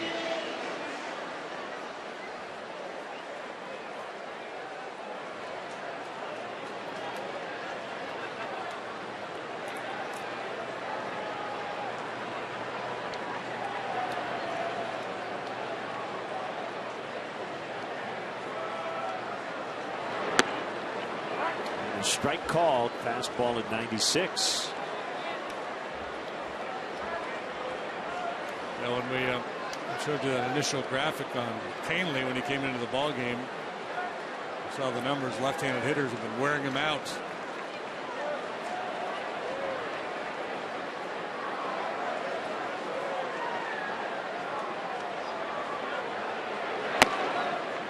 Nobody was up in the pen, so Joe knew he would get the platoon advantage here using Coghlan against Canely.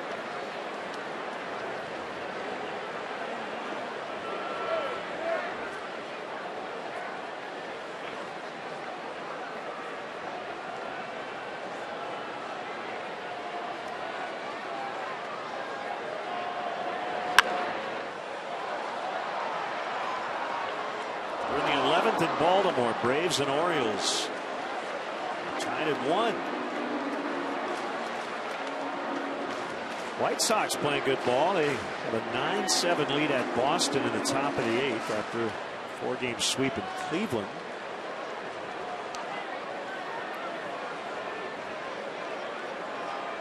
Scoring a ton of runs, haven't they? Melky Cabrera's red hot. Good night, Adam Eaton tonight.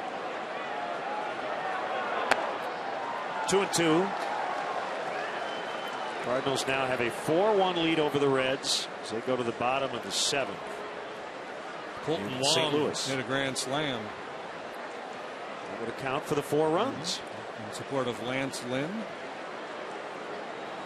4 ribbies for Eric Hosmer. As Kansas City beat Cleveland 9-4. The Indians 19-31 at home. Full count, 3-2 to Coghlan. Rays over the Tigers, 5-2 the final. Detroit now 3 games under 500.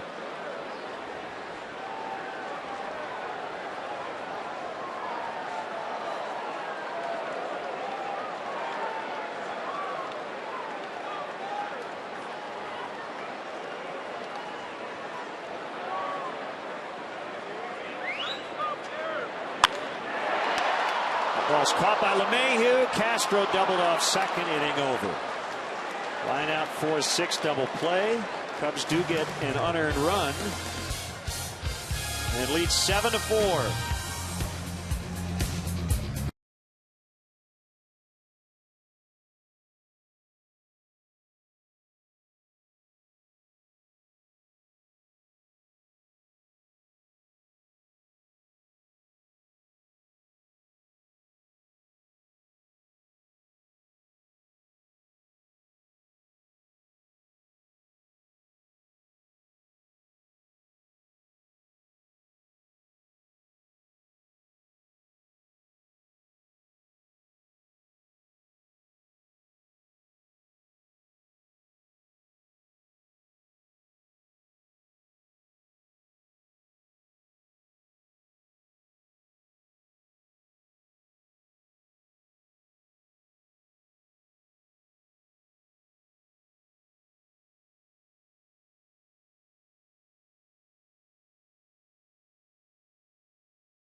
fans, let's go. Don't miss your chance to catch the best matchups in baseball. Reserve your place in line for history in the making. Join the season ticket holder waiting list. It's easy and free to register. For more details, visit Cubs.com/waitlist. Pedro Strop in the 7th. Justin Grimm, 1 scoreless inning. And allow any hits or walks. Had a strikeout. Strop, for the 48th time, will take the mound. A 1-5 record, a 3.14 ERA. Been a little shaky here of late, but overall it's been a very nice year for him. Hey, Kyle Fuller of the Chicago Bears has joined us. How are you, Kyle? Doing good. Thanks for having me. Ready to sing tonight? I am, actually. Good. Well, hopefully it'll be a quick top of the 7th here. Pedro Strop can get through the top of this order. And a strike call. So we sit here in late July,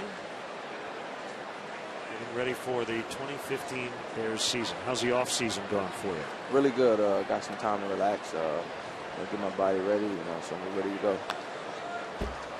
23 years old, wearing number 23. That's an iconic number here in Chicago. Yeah, I'm very aware. So has that been your number your whole life? No. Growing up, started at 2. Made a big change when I went to college. 17. Okay. And then 23 was the best available number coming in, so I couldn't be happier.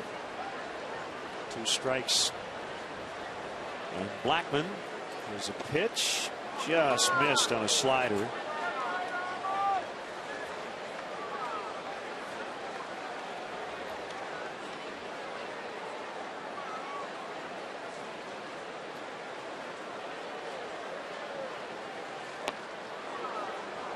Inside, almost hit him. So, upcoming season, optimistic, feel good about team's chances? Feeling really good. Got some new guys in, new coaching staff, really good guys. So, I think it'll be good for us. 2-2 is outside, full count, 3-2. So, training camp starts Wednesday. Wednesday. And then once you go to camp, you're in lockdown, right? I mean, boom, Yep. You're not out. Yep. That's when things get rolling. We'll be in camp for 3 weeks. Last week we go to Indianapolis. That's right. You guys are going to practice with the Colts. As Castro gets Charlie Blackman. Ceremonial first pitch tonight. The Bears cornerback. There you go. Oh, man. That's how you do it. Oh, I didn't even see it. Nicely done. Picking off Colin Kaepernick twice. That had to be a career highlight for you, huh? Yeah, definitely. That was a big moment, my first year. Very thankful, but, just like last year, just trying to build on it, move into the second year. So when you look at your season and what you kind of want to do here this season, obviously team success is paramount, but what did you look at in your game and say, I need to get better at this? Just more experience? Yeah, everything. Yeah, experience will be a big thing. That's one thing that I learned from last year. Even just throughout that 1 year, just having a couple games in my belt, I felt a lot more comfortable later on. So I'm feeling really good. Going on year 2.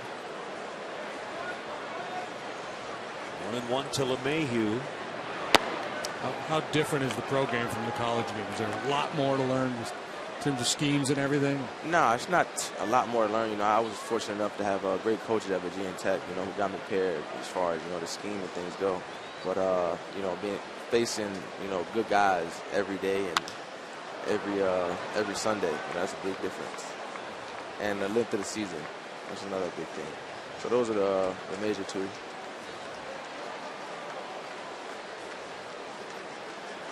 A lot of Bears fans in the ballpark. This is where the Bears called home for half a century. Strop. And flip to Rizzo. Well, I know it's the respect everyone, fear no one, but who was the toughest guy to cover last year? Where you were like, wow, okay, I've got my hands full. everybody was good, like I said, but you know, as far as the receivers go, you know, the toughest ones, you know, I always name Calvin Johnson, Dez Bryant, Julio Jones. You know, they were all pretty good. Yeah, Megatron got a long reach, doesn't he? Oh yeah, yeah, definitely. He likes those jump balls. Yep. So how much trash talking goes on out there when you guys are lined up? Not too much. I mean, I don't really talk too much. Yeah, I just play. They don't try to get in your head at all. Nah, not me. You know, there's something going on, but you know, I'm just out there playing football, having fun. 1-0 on Tulowitzki. What other sports did you play growing up? Growing up, I played track and basketball. I played baseball real young, t-ball. I didn't go too much further than that. You know, I wish I would a little bit, but I'm happy where I'm at. No trash talking with your brother? Yeah. Yeah, that would be the one guy, right? Yeah, a little bit, definitely. Definitely probably more trash talking with my brothers than anybody else. You know, it's a lot of fun, you know, being able to compete with those guys. We've been doing our whole life, so. 2-1 on Tulowitzki. Bounced in front of home plate.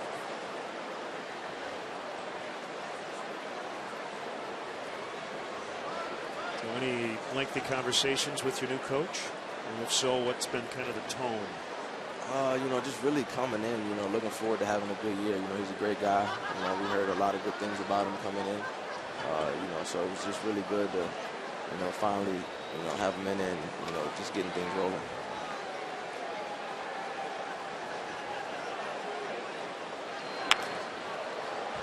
Foul. So here's an offbeat question. So you've seen the HBO thing, the Hard Knocks? You're familiar with that show, yeah, right? Yep.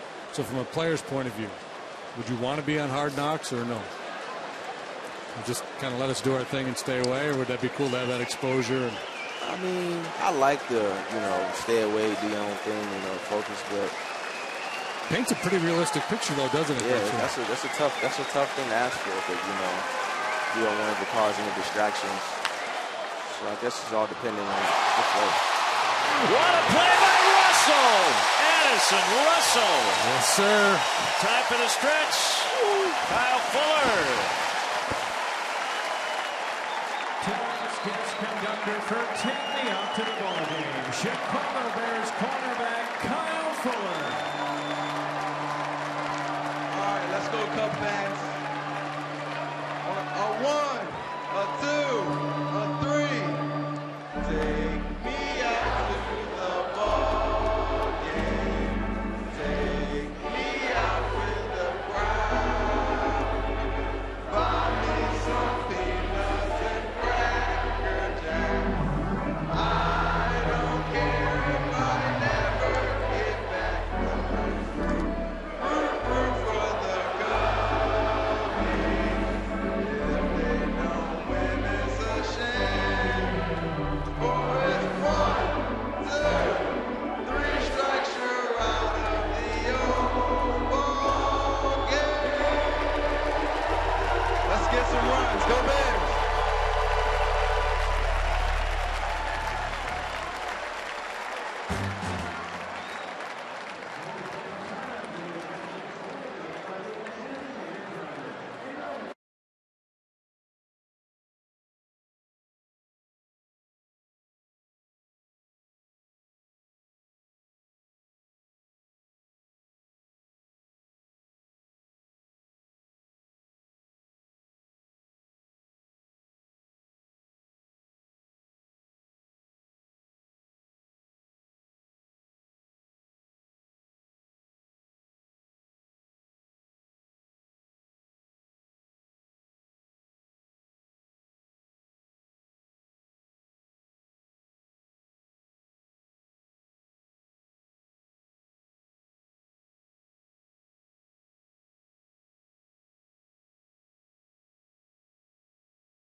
Wow.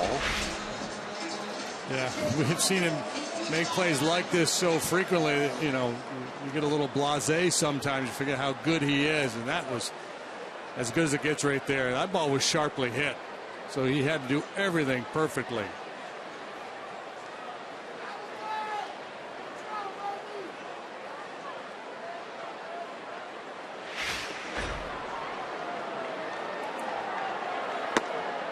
And here he is at the plate. Nice job, Kyle Fuller. At the 7th inning stretch.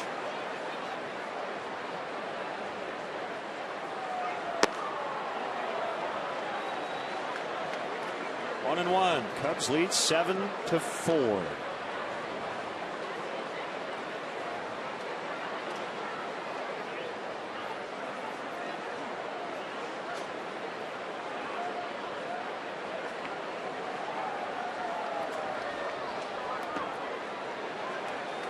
Missed by Canely. 2-1.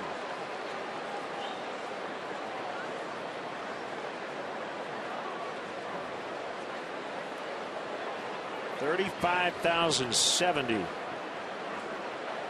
Two good swings for Russell here tonight. A sharp ground out first time, then a line double last time to left. In the air to right as he played for Gonzalez. A big crowd, 35,070, and into it tonight. We got a lot to cheer about.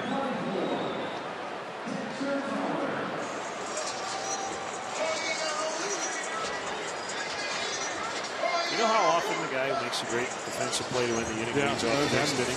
All the time. Probably about 1/9 of the time, roughly, my guess.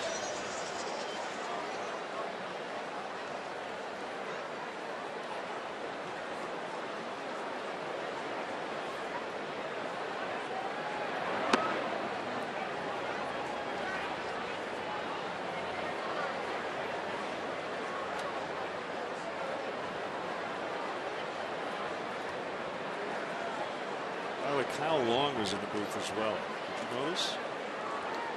He's a large. I noticed there was a big, large football-looking guy up there. It would be Kyle Long, Howie's kid. Yeah.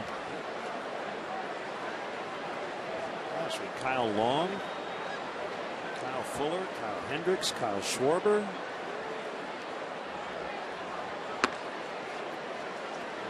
Three and 0 to Fowler.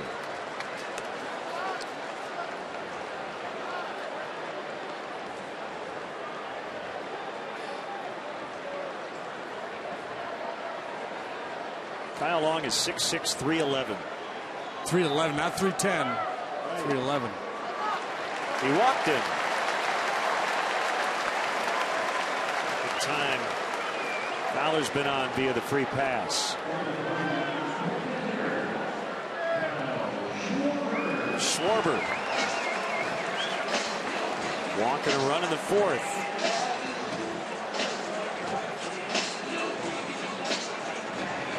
Weiss thought would maybe go get a left-hander here, and so far he has not.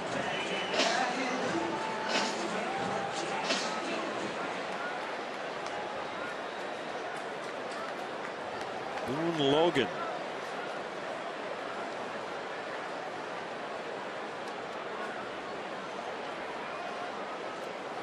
It's the advantage of sticking Bryant between Schwarber and Rizzo. Forces Walt Weiss to make a decision as to who he wants to give the advantage to, or use an extra pitcher to work his way through the batting order, and you normally don't do that when you're down 3 runs already.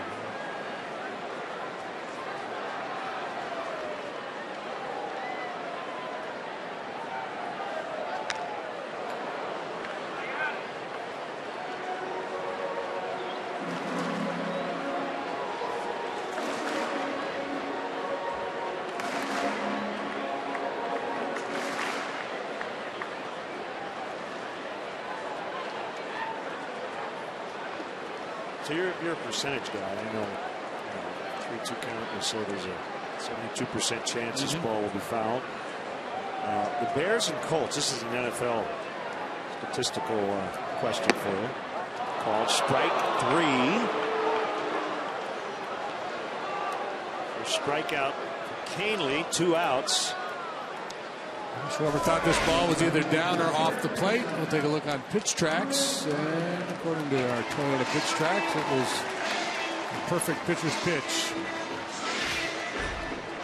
So anyway, there's a blank percent chance in the 4 days the Bears and Colts practice that there will be a fight. We were talking about this yesterday with Jeff Joniak. Yeah, you got to be a. What are you going to put on it? 94%. 94% chance there'll be a fight. Yeah. Okay. Or at least a skirmish. Just pushing and shoving or something. Yeah. Okay.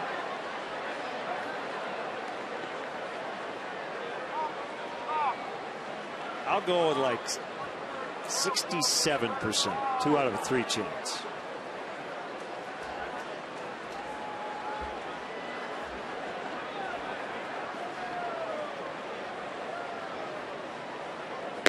Outside. And it'll involve a rookie who's trying to make the team, and he's trying to impress everybody.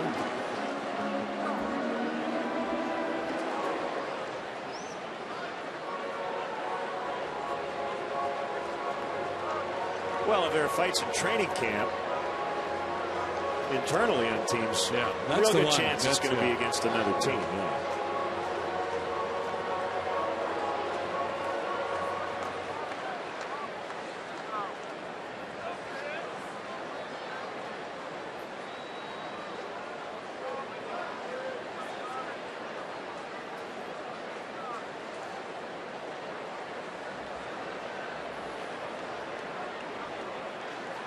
Hitter's count here for Bryant. Throw that changeup here on 2-0.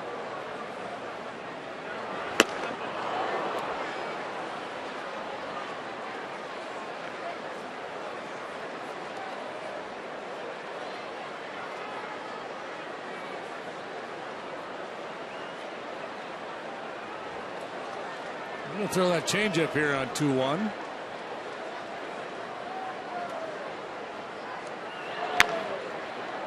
Bounced foul.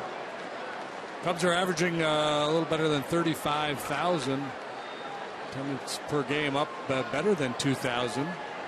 Just according to Baseball Reference, their attendance data. Kansas City Royals this year over last year better than 10,000 per game in their home ballpark. That's pretty impressive. That's why you got to go get Johnny Cueto.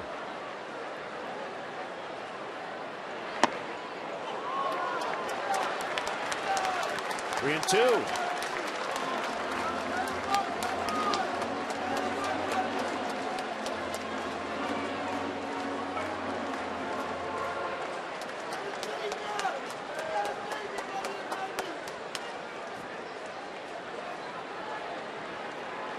Fowler will go with this pitch. 2 outs, 3-2. Paulson plays behind him.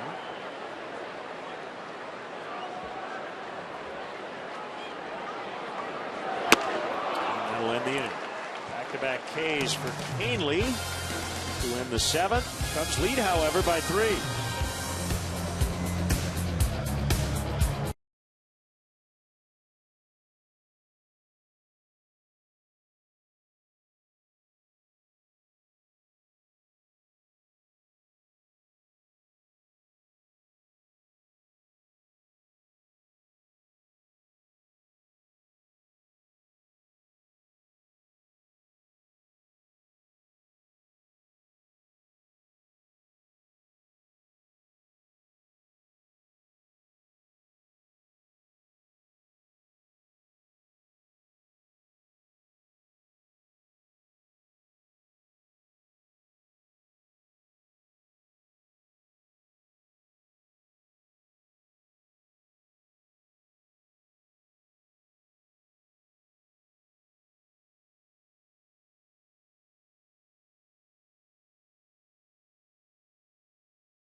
Cubs suggest the use of public transportation. If you ride your bike, use the Cubs courtesy bike check located near Clark and Addison. And for drivers, the Cubs provide free parking and shuttle service on night and weekend games from 3900 North Rockwell. For details, visit Cubs.com. We got a new Cubs battery here. Rondon and David Ross are into the ballgame.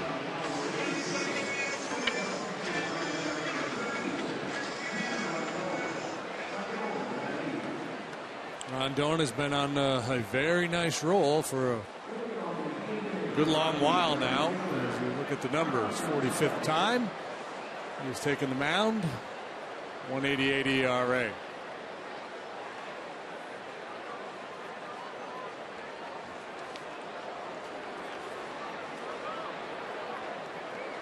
David Ross, fresh off his own pitching performance yesterday, back wearing the gear behind home plate. Yeah, how about he's faced, what, 6 batters in his career and has retired all of them? And then he hit a home run. Deep, yeah. It was kind of the highlight of the day yesterday. That did not end well for the Cubs. Didn't really start all that well either. Knocked around pretty good early on.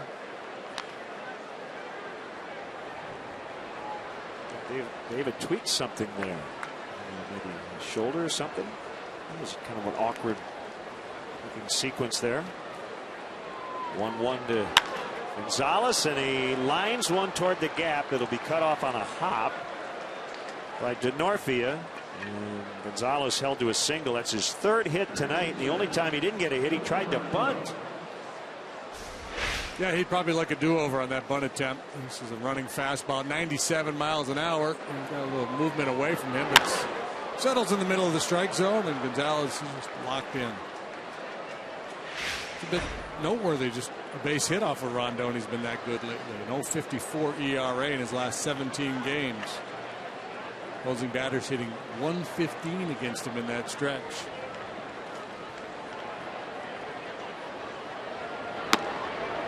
There on Arenado.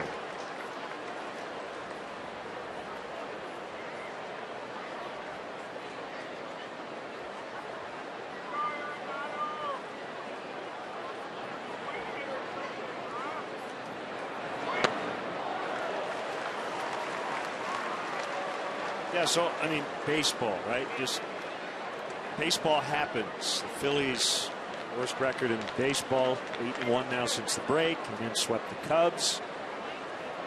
Singing Nolan Arenado's praises. Has had a rough night defensively at third, even though as Ross cannot handle that pitch in the dirt. It'll be a wild one on Rondon. Calling Nolan Arenado the best defensive third baseman in the game is not even controversial, but that doesn't mean he's perfect. By saying the Cubs are a playoff contender doesn't mean they might not get swept by a team that's 20-some games under 500. It happens. That's why baseball plays, 162 game schedule. It's all about the long haul. It's fun for a fan, you know, to be engaged and rise and fall with the fortunes of the team they're cheering for. It's the nature of the sport. The guys that are in uniform, the guys that play it, who manage it, they don't get too worked up one day to the next. Fowler makes the catch, and Cargo's going to hold. Nice throw. Ooh, all the way to Bryant.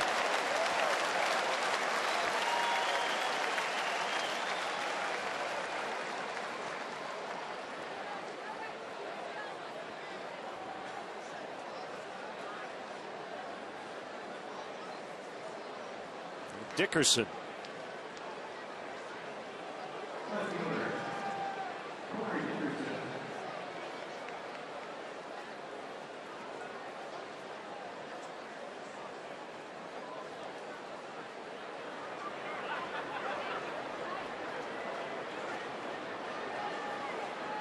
Always fun this time of the year as the rumors fly around about who's going to end up where. I see a lot of Jeff Samardzija to the Blue Jays talk online. They were interested in him last year, right? Before the Cubs made the deal with the A's.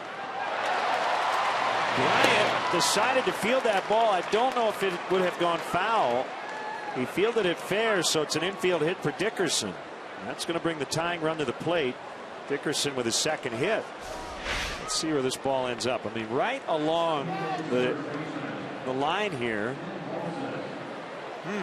Yeah, I don't know. I'm guessing he would have gone foul. The problem is if he lets it go at this point, it might go down the line for extra bases. Right. And depending on whether Starlin was able to get over there or not.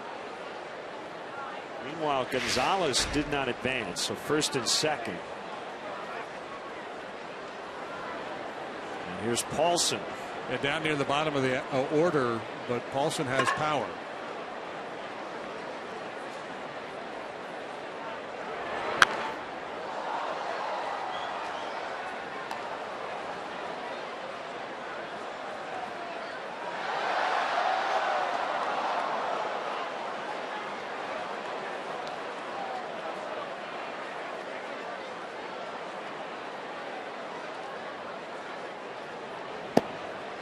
Bettencourt and Hawkins. Well, a lot of mileage on those relief arms.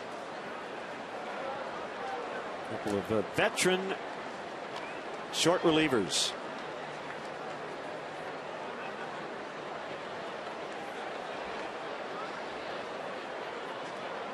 Yeah, I guess my take on the Bryant play is that ball was up in the air for a long time, and he really had no play on Dickerson. I thought it was going to go foul. What?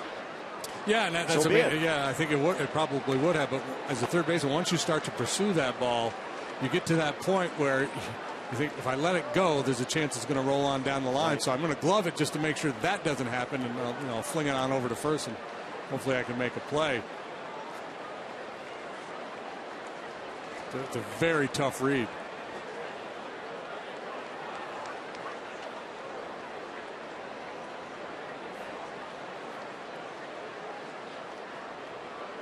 One and two.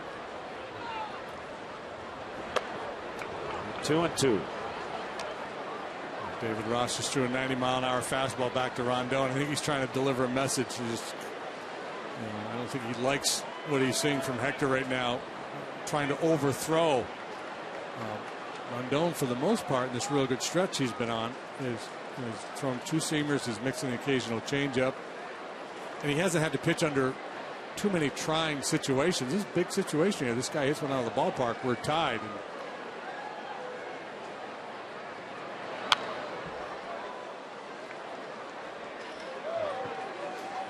So Ross liked the location of that pitch.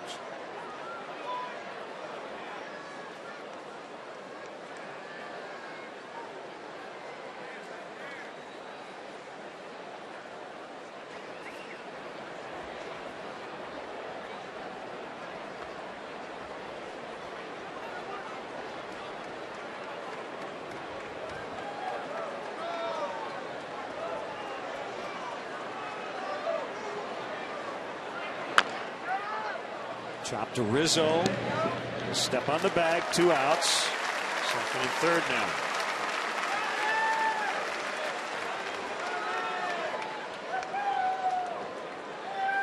Catcher McHenry.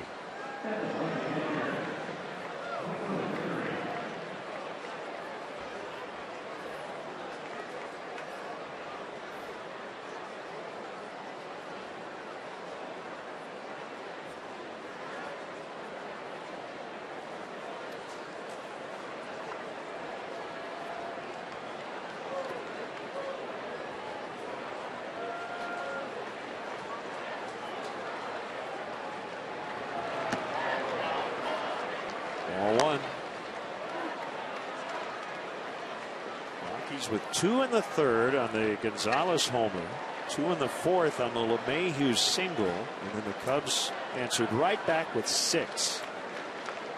Added 1 in the 6th. We stand at 7-4 in the 8th. Swing and a miss.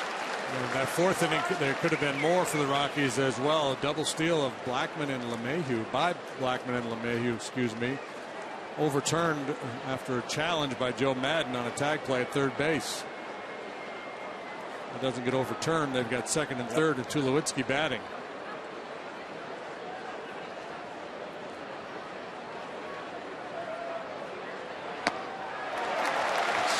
88 miles an hour. 1-2.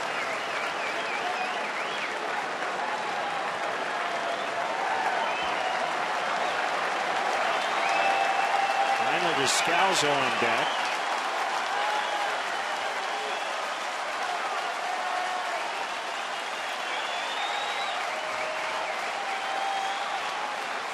As Rondon tries to get McHenry 2 in scoring position.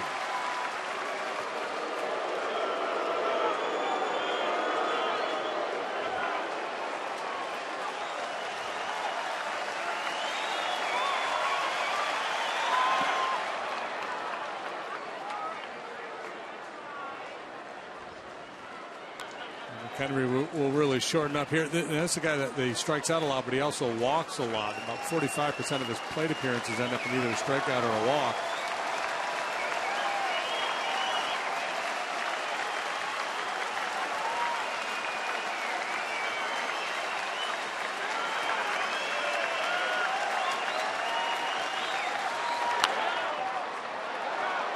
See if Soler has room.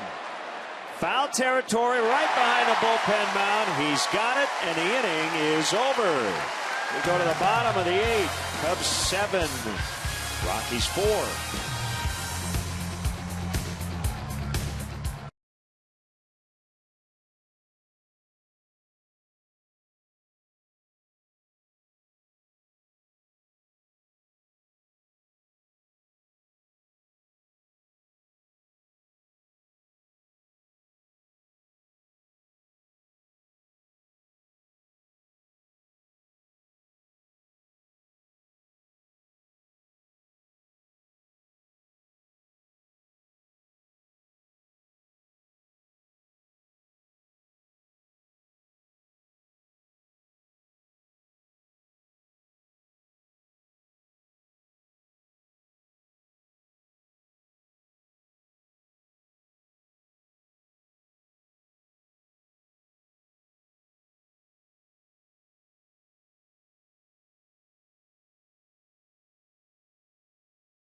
Thanks, Chris. Veteran right-hander Rafael Betancourt is on with his team down 3 in the bottom of the 8th.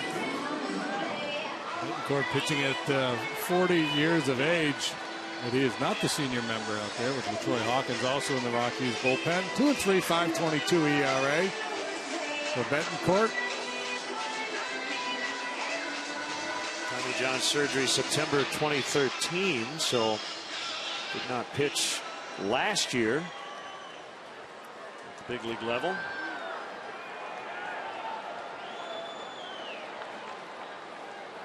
How many relievers have Tommy John surgery at his age and then come all the way back? Yeah, those guys just take it to the house. Meaning retire. Yeah. Blackman's got it. Hey, Cubs in the community, we want to acknowledge a couple of current players who took time out of their day today. Kyle Schwarber, Cubs on the Move fitness trolley to John Elementary School. And also Chris Coughlin and his wife Corey visited Advocate Children's Hospital in Oakland, visited patients and families. We'll have some shots of that here in a second. Swing and a miss by Jorge Soler. Nicely done. Chris might have been pulling a lot of Cub swag there to deliver to these kids. And that means so much to those children going through what they're dealing with. The guy who just made the out, Anthony Rizzo, makes a lot of such visits. Big thumbs up.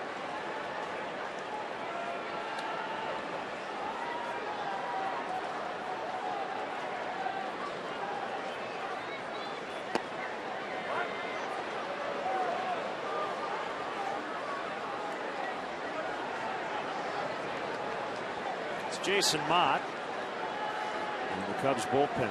And along those lines, we should probably do it more often. We want to acknowledge all those Cub fans, baseball fans, maybe you're even not a baseball fan, but you've become one because unfortunately you're in the hospital and you just can't, you're not mobile, you can't get out, and you enjoy the 3 hours a day. You get to turn on the TV and watch the Cubs. And we're thinking about you and hope you're feeling better. Diving stab by Arenado.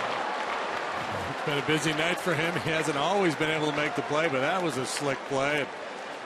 Frustrated Jorge Soler thought he had his second hit of the night, but Arenado leaves his feet to snare the liner.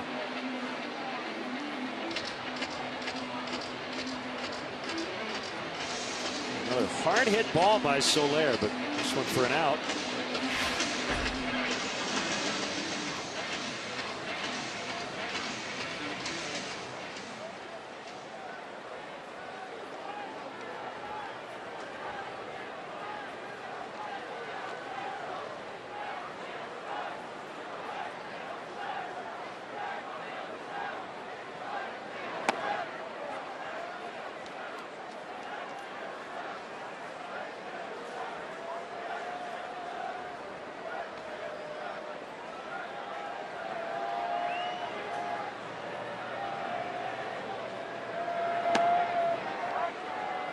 One on Denorfia. Yeah, it would be too hard to track. But, we talk about quality starts as a statistic, and I know some hitting coaches do this. They'll keep a notebook of not so much a guy's batting average, hits per AB, but just quality at bats. Right. Because it's for them, it's all about the process. If you swing at strikes and you hit the ball hard, sooner or later the results are going to show up.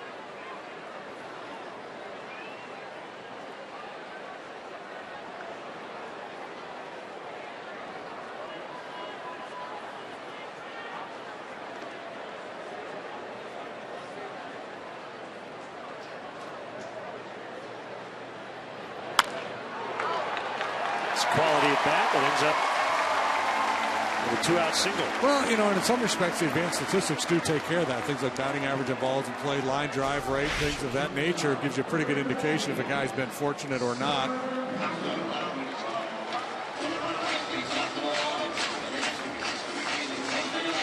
Soler hit his ball a whole lot harder than Denorfia did. Soler is out. Chris has a knock.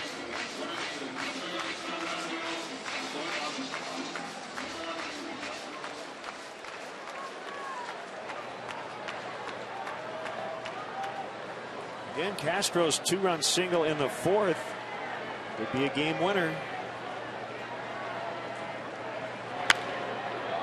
Ground ball through past Tulowitzki. Denorfia stops at second. 2 hits for Castro.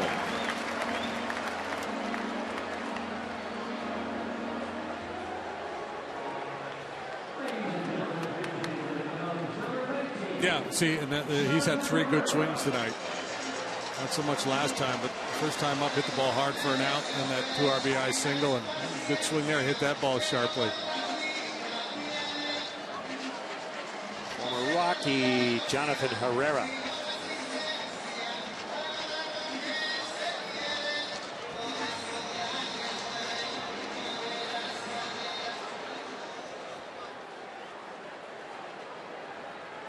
Hey, you mentioned the Royals earlier. Bob Nightingale, quite a tweet. It sounds simple, but just kind of blows you away. The Royals and Cardinals, their combined record, 124 and 73. Yikes. 1985 all over again.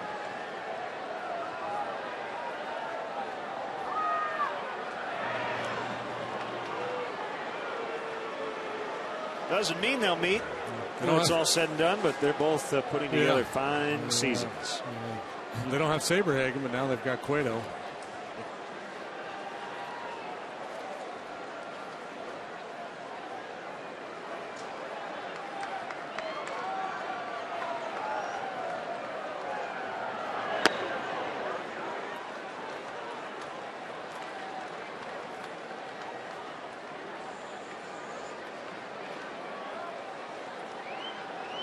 White Sox a 10-8 winner.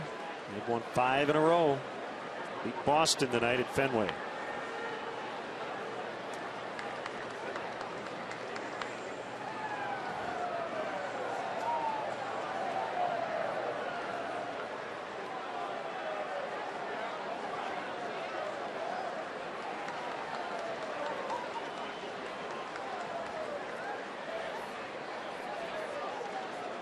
Starlin Castro had 2-hit games the first 2 days of this month in New York.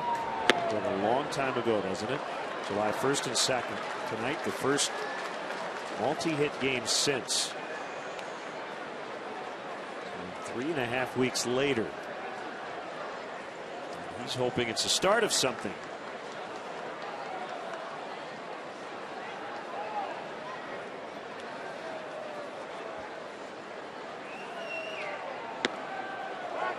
Two and one.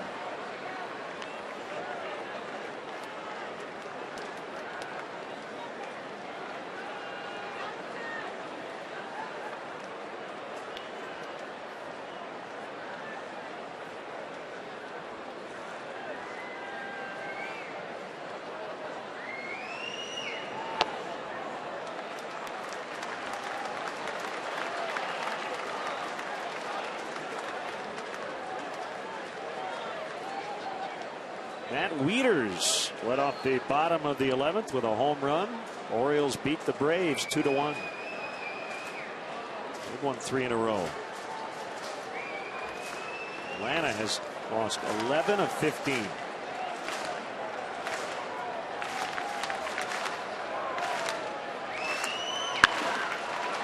Fly to left.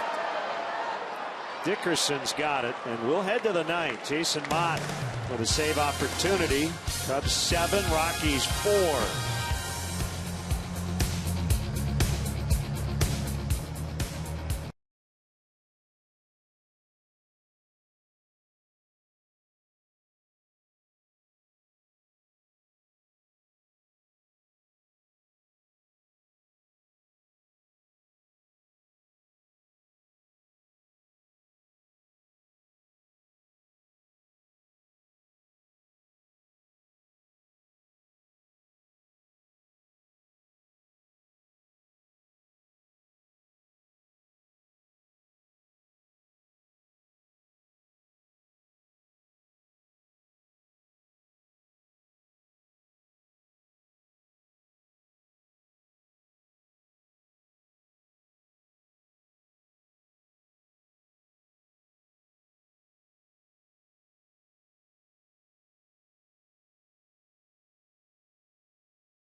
Follow the Cubs all season with MLB.com at bat. At bat is up to the moment, at any moment, with in-game highlights, live look-ins, replay reviews, radio broadcasts, StatCast, and more. Get MLB.com at bat for your smartphone or tablet.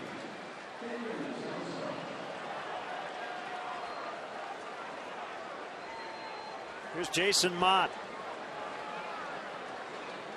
Square off against his former teammate Daniel Descalso.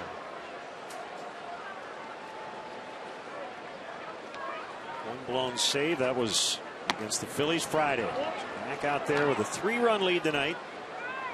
Ball one on Descalso.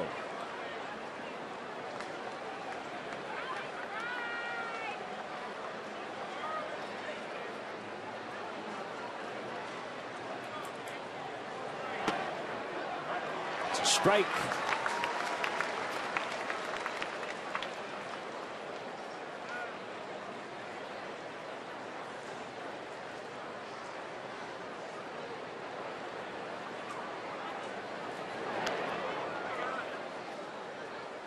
His 45th appearance.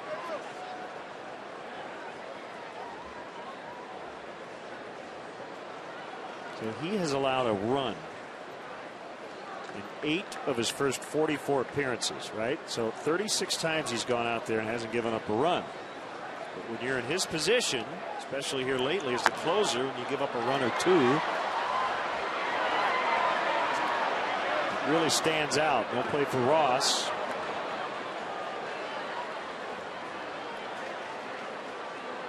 Robbie Gould would understand. Robbie Gould, 21 out of 21 this year. Field goal tries wide right. Bears lose. Yep. Right? I mean, that's the nature of the job. Yep.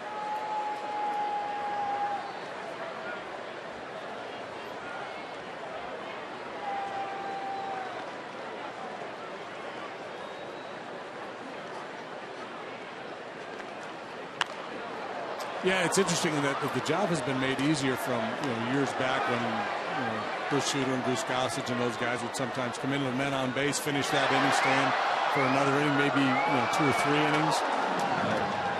So the job has become easier in that typically closers are coming in, clean inning, nobody on base, starting the 9th inning, rarely asked to go beyond that.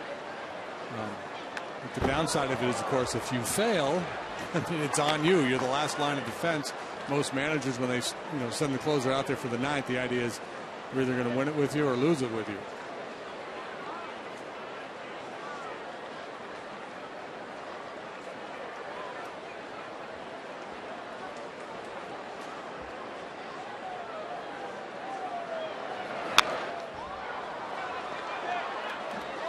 So much like we talk about the win being overrated when evaluating pitchers, really the save is overrated too when you evaluate closers.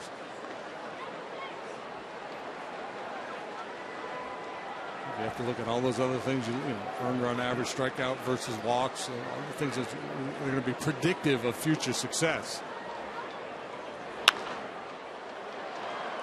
Long battle continues. 2-strike foul fest.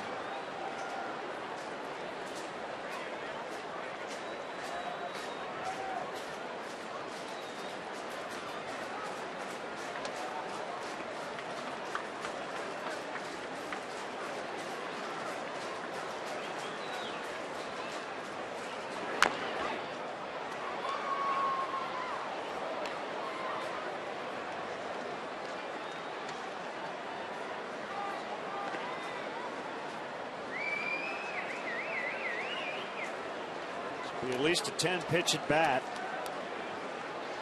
Key guy to get right here, right? With Blackman, LeMahieu, Tulowitzki, Cargo, Arenado. Don't want to be messing around with man on base. Those guys coming up. Pitch. Driven, deep right center, trouble. Gone. That's a home run for Daniel Descalso off the bench to make it 7-5.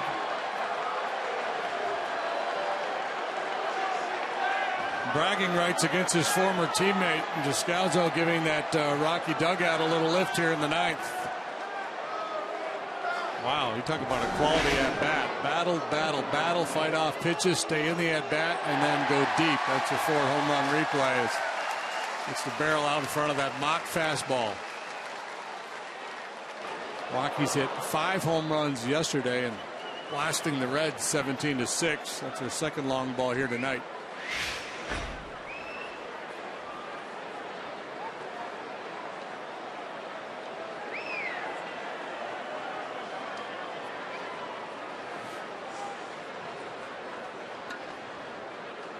Bryant in at third.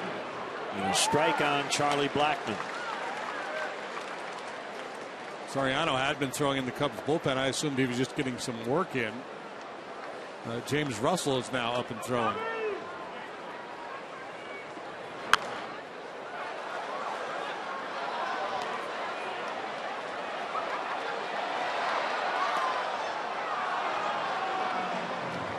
And I think it goes back to Kyle Hendricks in the 5th inning.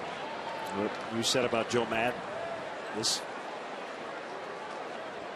kind of game feels different. Yeah, you don't want to get caught by surprise. All hands on deck. You just got swept in a weekend set by a last place club. You've been limping along here.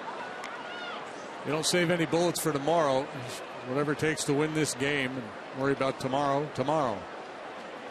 Yeah, there are a few kind of Game 7 of the World Series moments dotted on the calendar. This kind of feels like one with the way the Cubs have been playing lately. 2-2.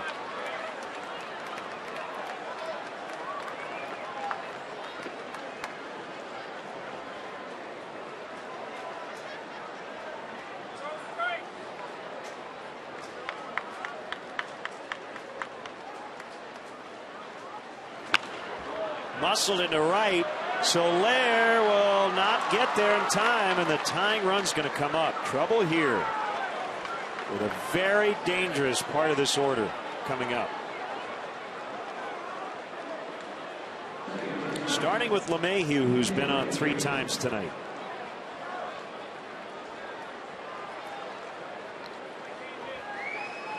Spazio's earning his keep tonight.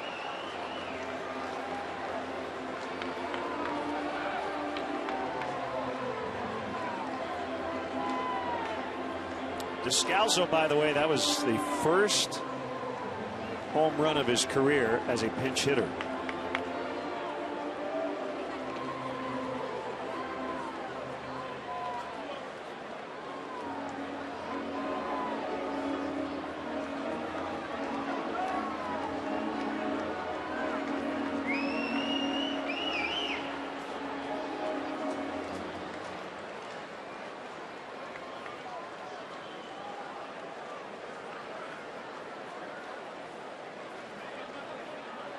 Two-run ball game. Runner on. Nobody out. Soriano and Russell both are ready. Here's a pitch. It's in there for a strike.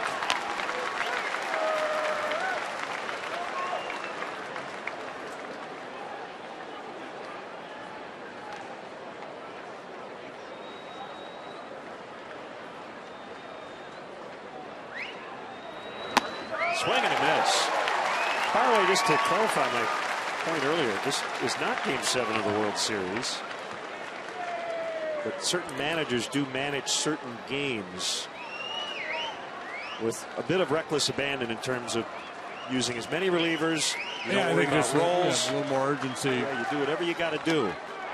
And this would qualify. Cubs came back from a 4-0 deficit after getting swept over the weekend by the Phillies.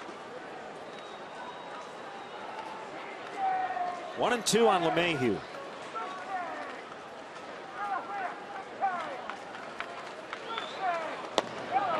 Just missed.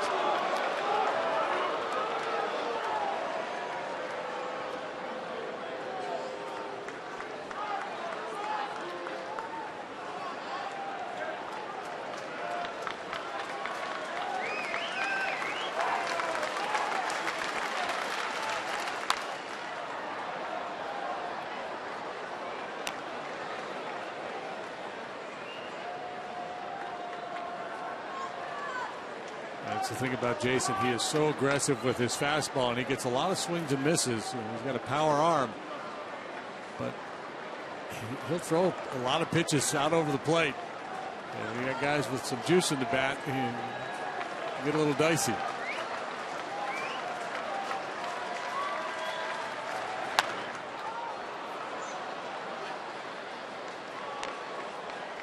LeMahieu has been a very tough out.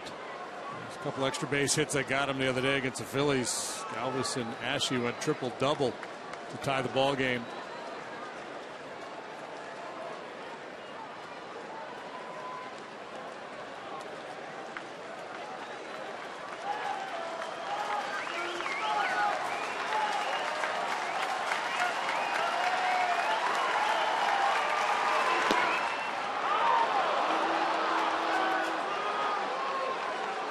Full count, 3-2.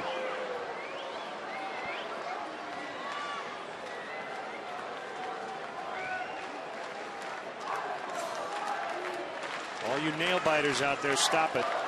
Not good for you.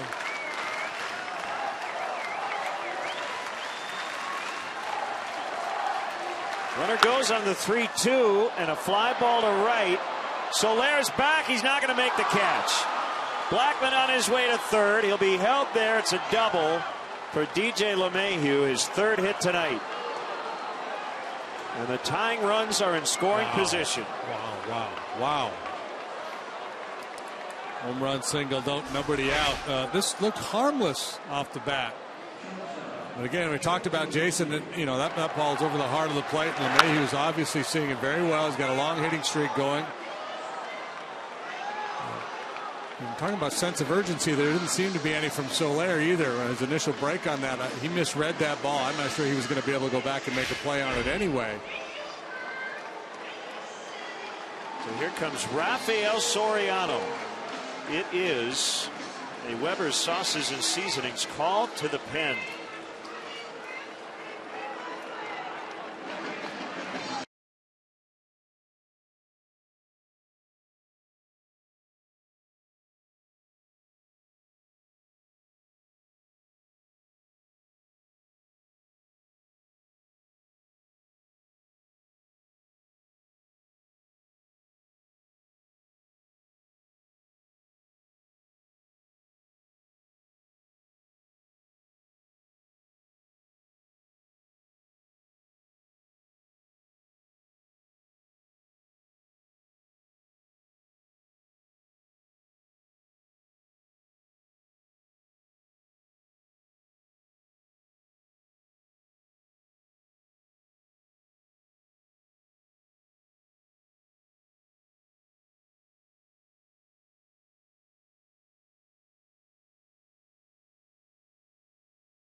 It's coming up from the minor leagues, and this is a big spot. Yeah, well, a chance to really endear himself to his new teammates here if he can pull a rabbit out of his hat and finish the Rockies off here.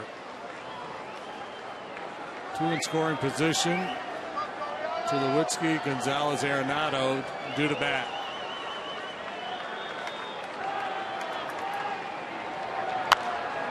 Popped him up, but it's going to get back out of play.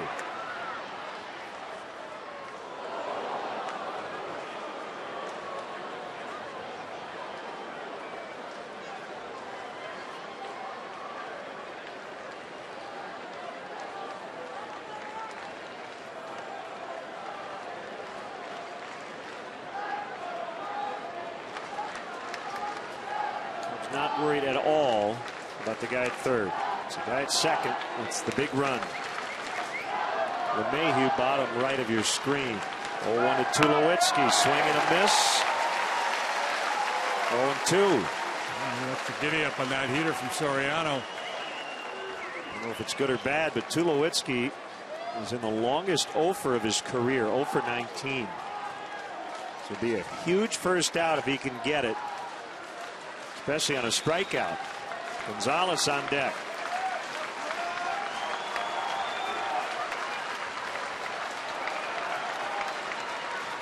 Here it comes, and he stays alive.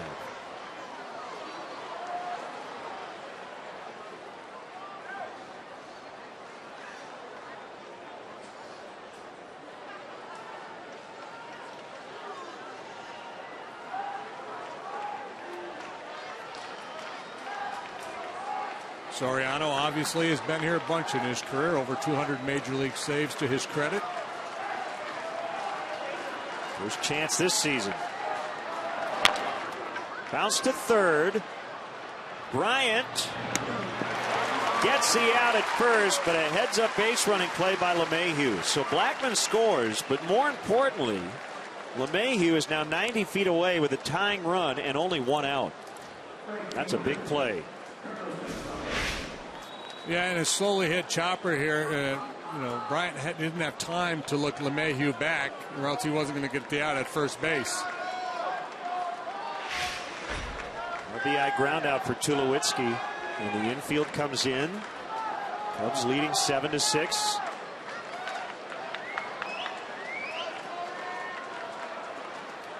They shift. Castro on the other side of second. Bryant actually holding on the runner at third, and as the pitch was delivered, he came off the bag. So right now he's kind of playing first base in the mirror, holding on that runner. And they'll obviously be very careful to Gonzalez here. If you put him on, of course, you put the go-ahead run on base. 1-0 strike called, 1-1.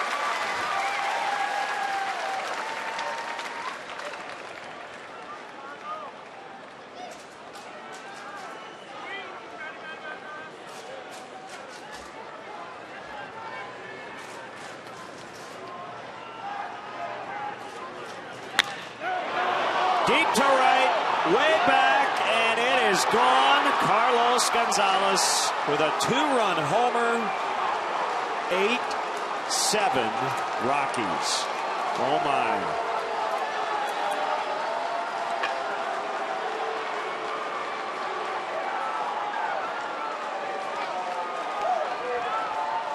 This is his third two-homer game in 4 days. Friday, Sunday, Monday. Yeah, it was, rock in a hard place. What to do here with Gonzalez. And you look at him cheat, open up that front side. But he keeps the hands back and just whips him through the strike zone.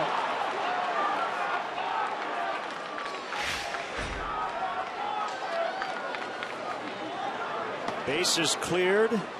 4 in. One of those easy to second guess after the fact. Man, he should have put him on. Well, you got Arenado next. Leads the league in RBI.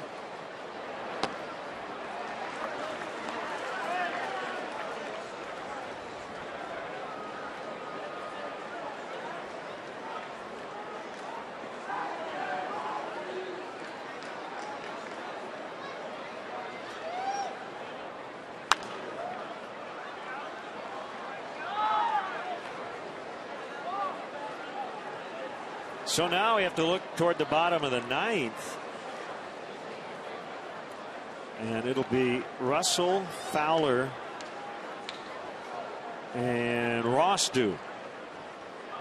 Swing and a miss. Strike 3, 2 outs.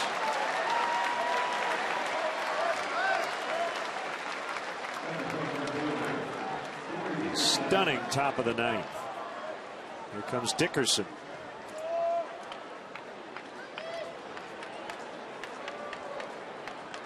Yeah, and I mentioned it when the Cubs are putting their 6th spot on the board.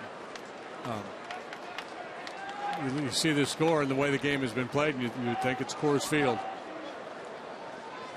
Because you've had a lot of comebacks like this one in the bottom of the ninth in their home ballpark. Yeah.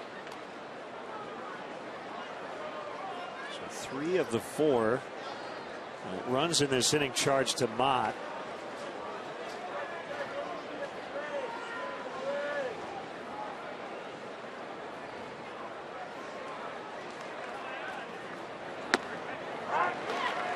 Strike. No doubt Joe will get a lot of questions after the game about his closer situation going forward.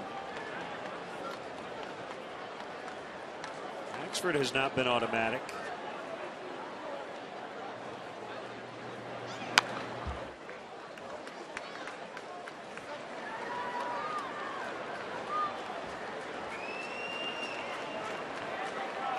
Rockies have had their issues. Was Hawkins to start the year, then Adam Ottavino. Blew out his elbow. Now John Axford.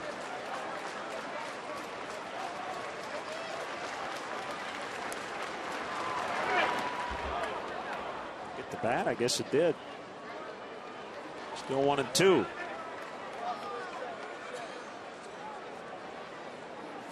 Vino had Tommy John surgery in May.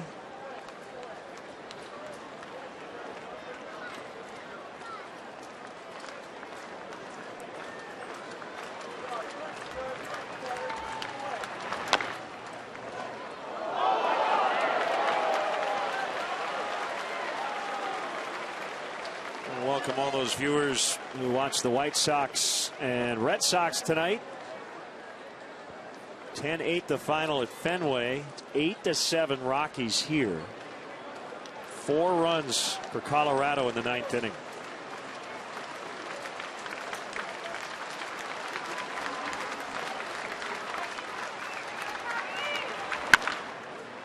A roller to Addison Russell.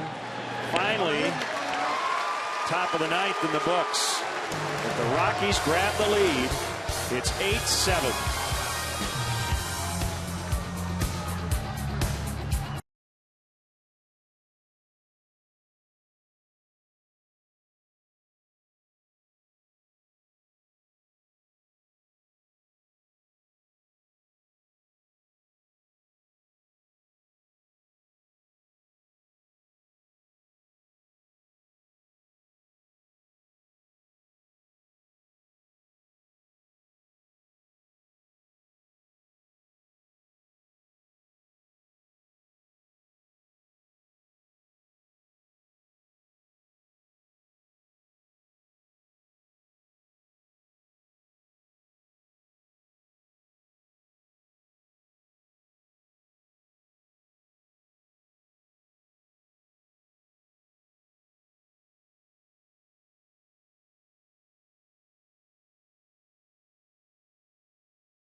Descalzo stays in, plays short for Tulowitzki. And it is veteran right-hander John Axford looking for his 17th save. Axford, a veteran. He's been around a good long while. The closer of the Brewers. He has 16 saves, but he's failed on 3 occasions. That's a pretty high walk rate. 16 free passes in 29 1/3. Throws hard, as you would expect. Mid to upper 90s. But he doesn't live solely with that fastball. Mixes in curveballs and sliders a fair bit of the time.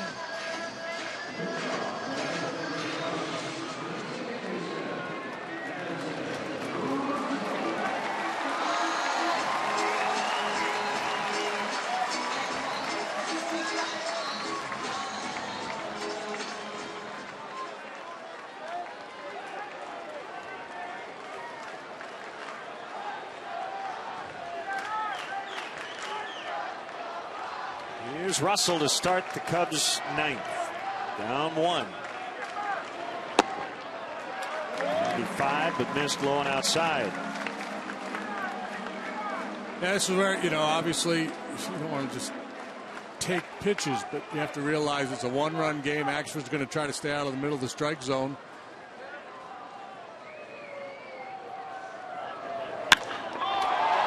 High in the air, deep to center, but playable for Blackman. He's got it.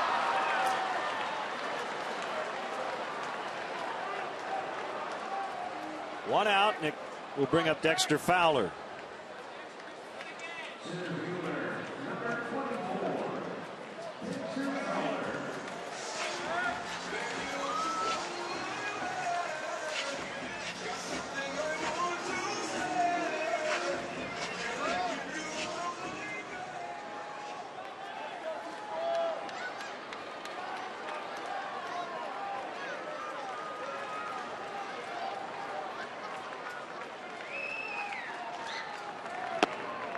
Going in.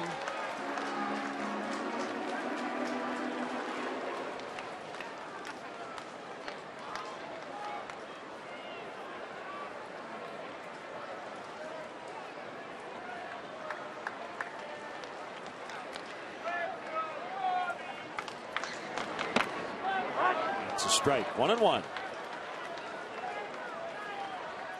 Wild ball game tonight. 4-0 Rockies, 7-4 Cubs, 8-7 Rockies. As JD said, this has Coors Field written all over it. We're in Chicago. Fowler went around 1-2. Ball made at third by Brian Gorman. A sharp curveball bouncing out in front of home plate. Fowler drifting. And not able to check.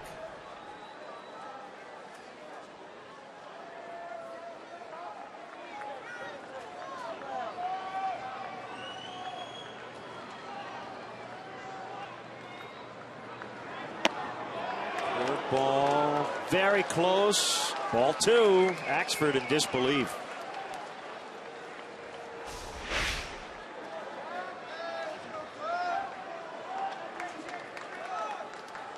Quality pitch. Fowler stays alive. Remember, he had the big home run in Colorado. Proved to be the game winner. Toward right and through. Base hit. Dexter Fowler. Tying run is on with 1 out.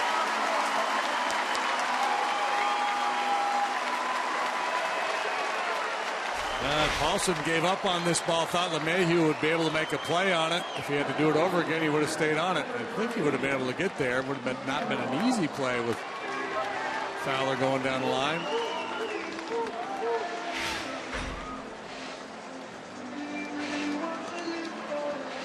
So David Ross came in to catch for Schwarber with the Cubs leading by 3. Now they trail by a run. Let's see if Joel thinks about being aggressive here with Fowler. Ross hit his first homer as a Cub yesterday. Runner on, 1 out. 1-run ball game, bottom 9. Here's the pitch. Driven to center.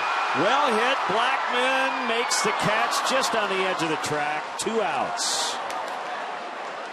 What a good swing. Blackman got a real nice break on that ball. David Ross likes to jump that first fastball, and Axford gave in 95 miles an hour, but right over the heart of the plate. A good swing. Chris Bryant with 2 outs.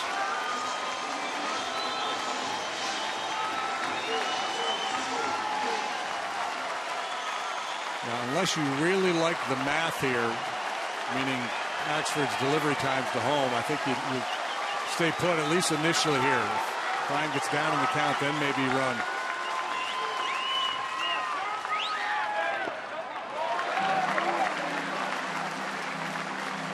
That's the other part of it too. We saw him throw that sharp breaking ball to Dexter well out in front of home plate. Fowler obviously has to be ready to take advantage of that.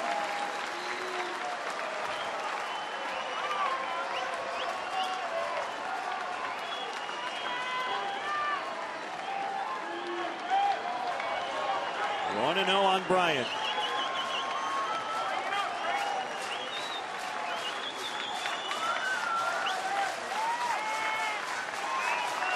Step off by Axford.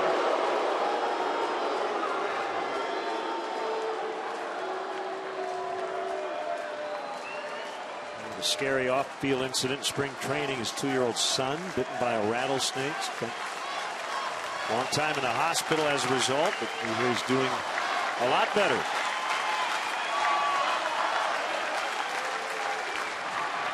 High, deep drive, way back. Ball game over. Cubs win. Cubs win. Oh, baby, Chris Bryant. That was one heroic swing of the bat. This team needed a lift, in the biggest way, and the kid came through. Wow, is that huge?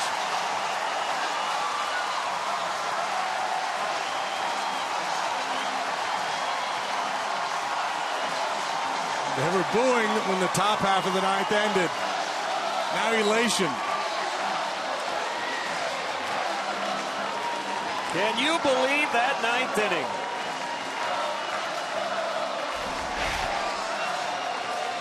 Cement mixer. Look at the head stay right on it. Pretty swing. Better result.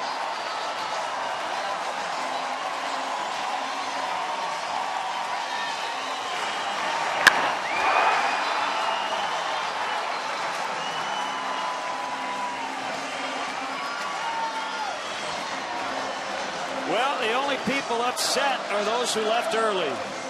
Let's send it down to Kelly. Yeah, you got that right, Glenn. Wow, Chris, what an up and down game, up and down. The 1-0 pitch there at the end, what were you looking for? Just a pitch I could hit in the air.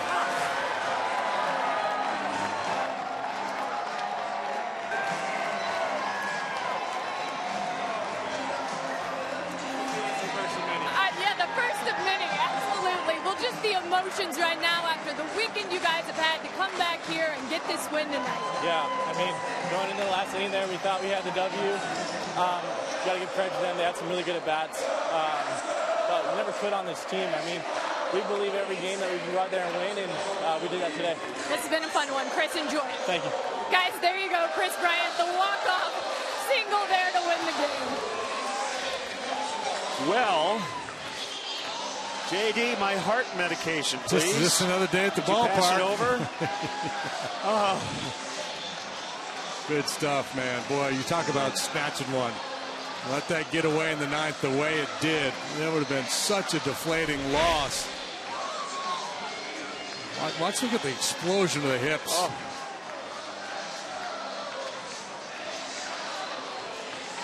He's hit a few to the warning track with the wind blowing in lately, so I don't know if he knew it was out right there. Yeah, but he crushed it. It made a pretty good noise when it left the bat. Oh, my.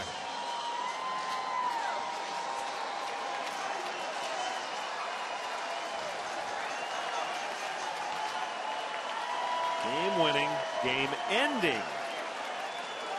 2-run homer for the All-Star. Our Denny's Beverage Depot toast of the game. Yeah, this has changed like 3 times during the course of this game. The winning pitcher has too. Yeah, the hero is going to be Castro, then it's going to be Cargo, and it ends up being Chris Bryant with the walk-off. So, for JD and our entire crew, what a ball game. Glenn Casper here at Wrigley Field. Your final score, the Cubs 9, and the Rockies 8. Back here on CSN tomorrow, 7 o'clock. Kick it off at 6:30 on CSN Plus with our pregame coverage. Coming up next, Blue Cross Blue Shield Cubs post-game live.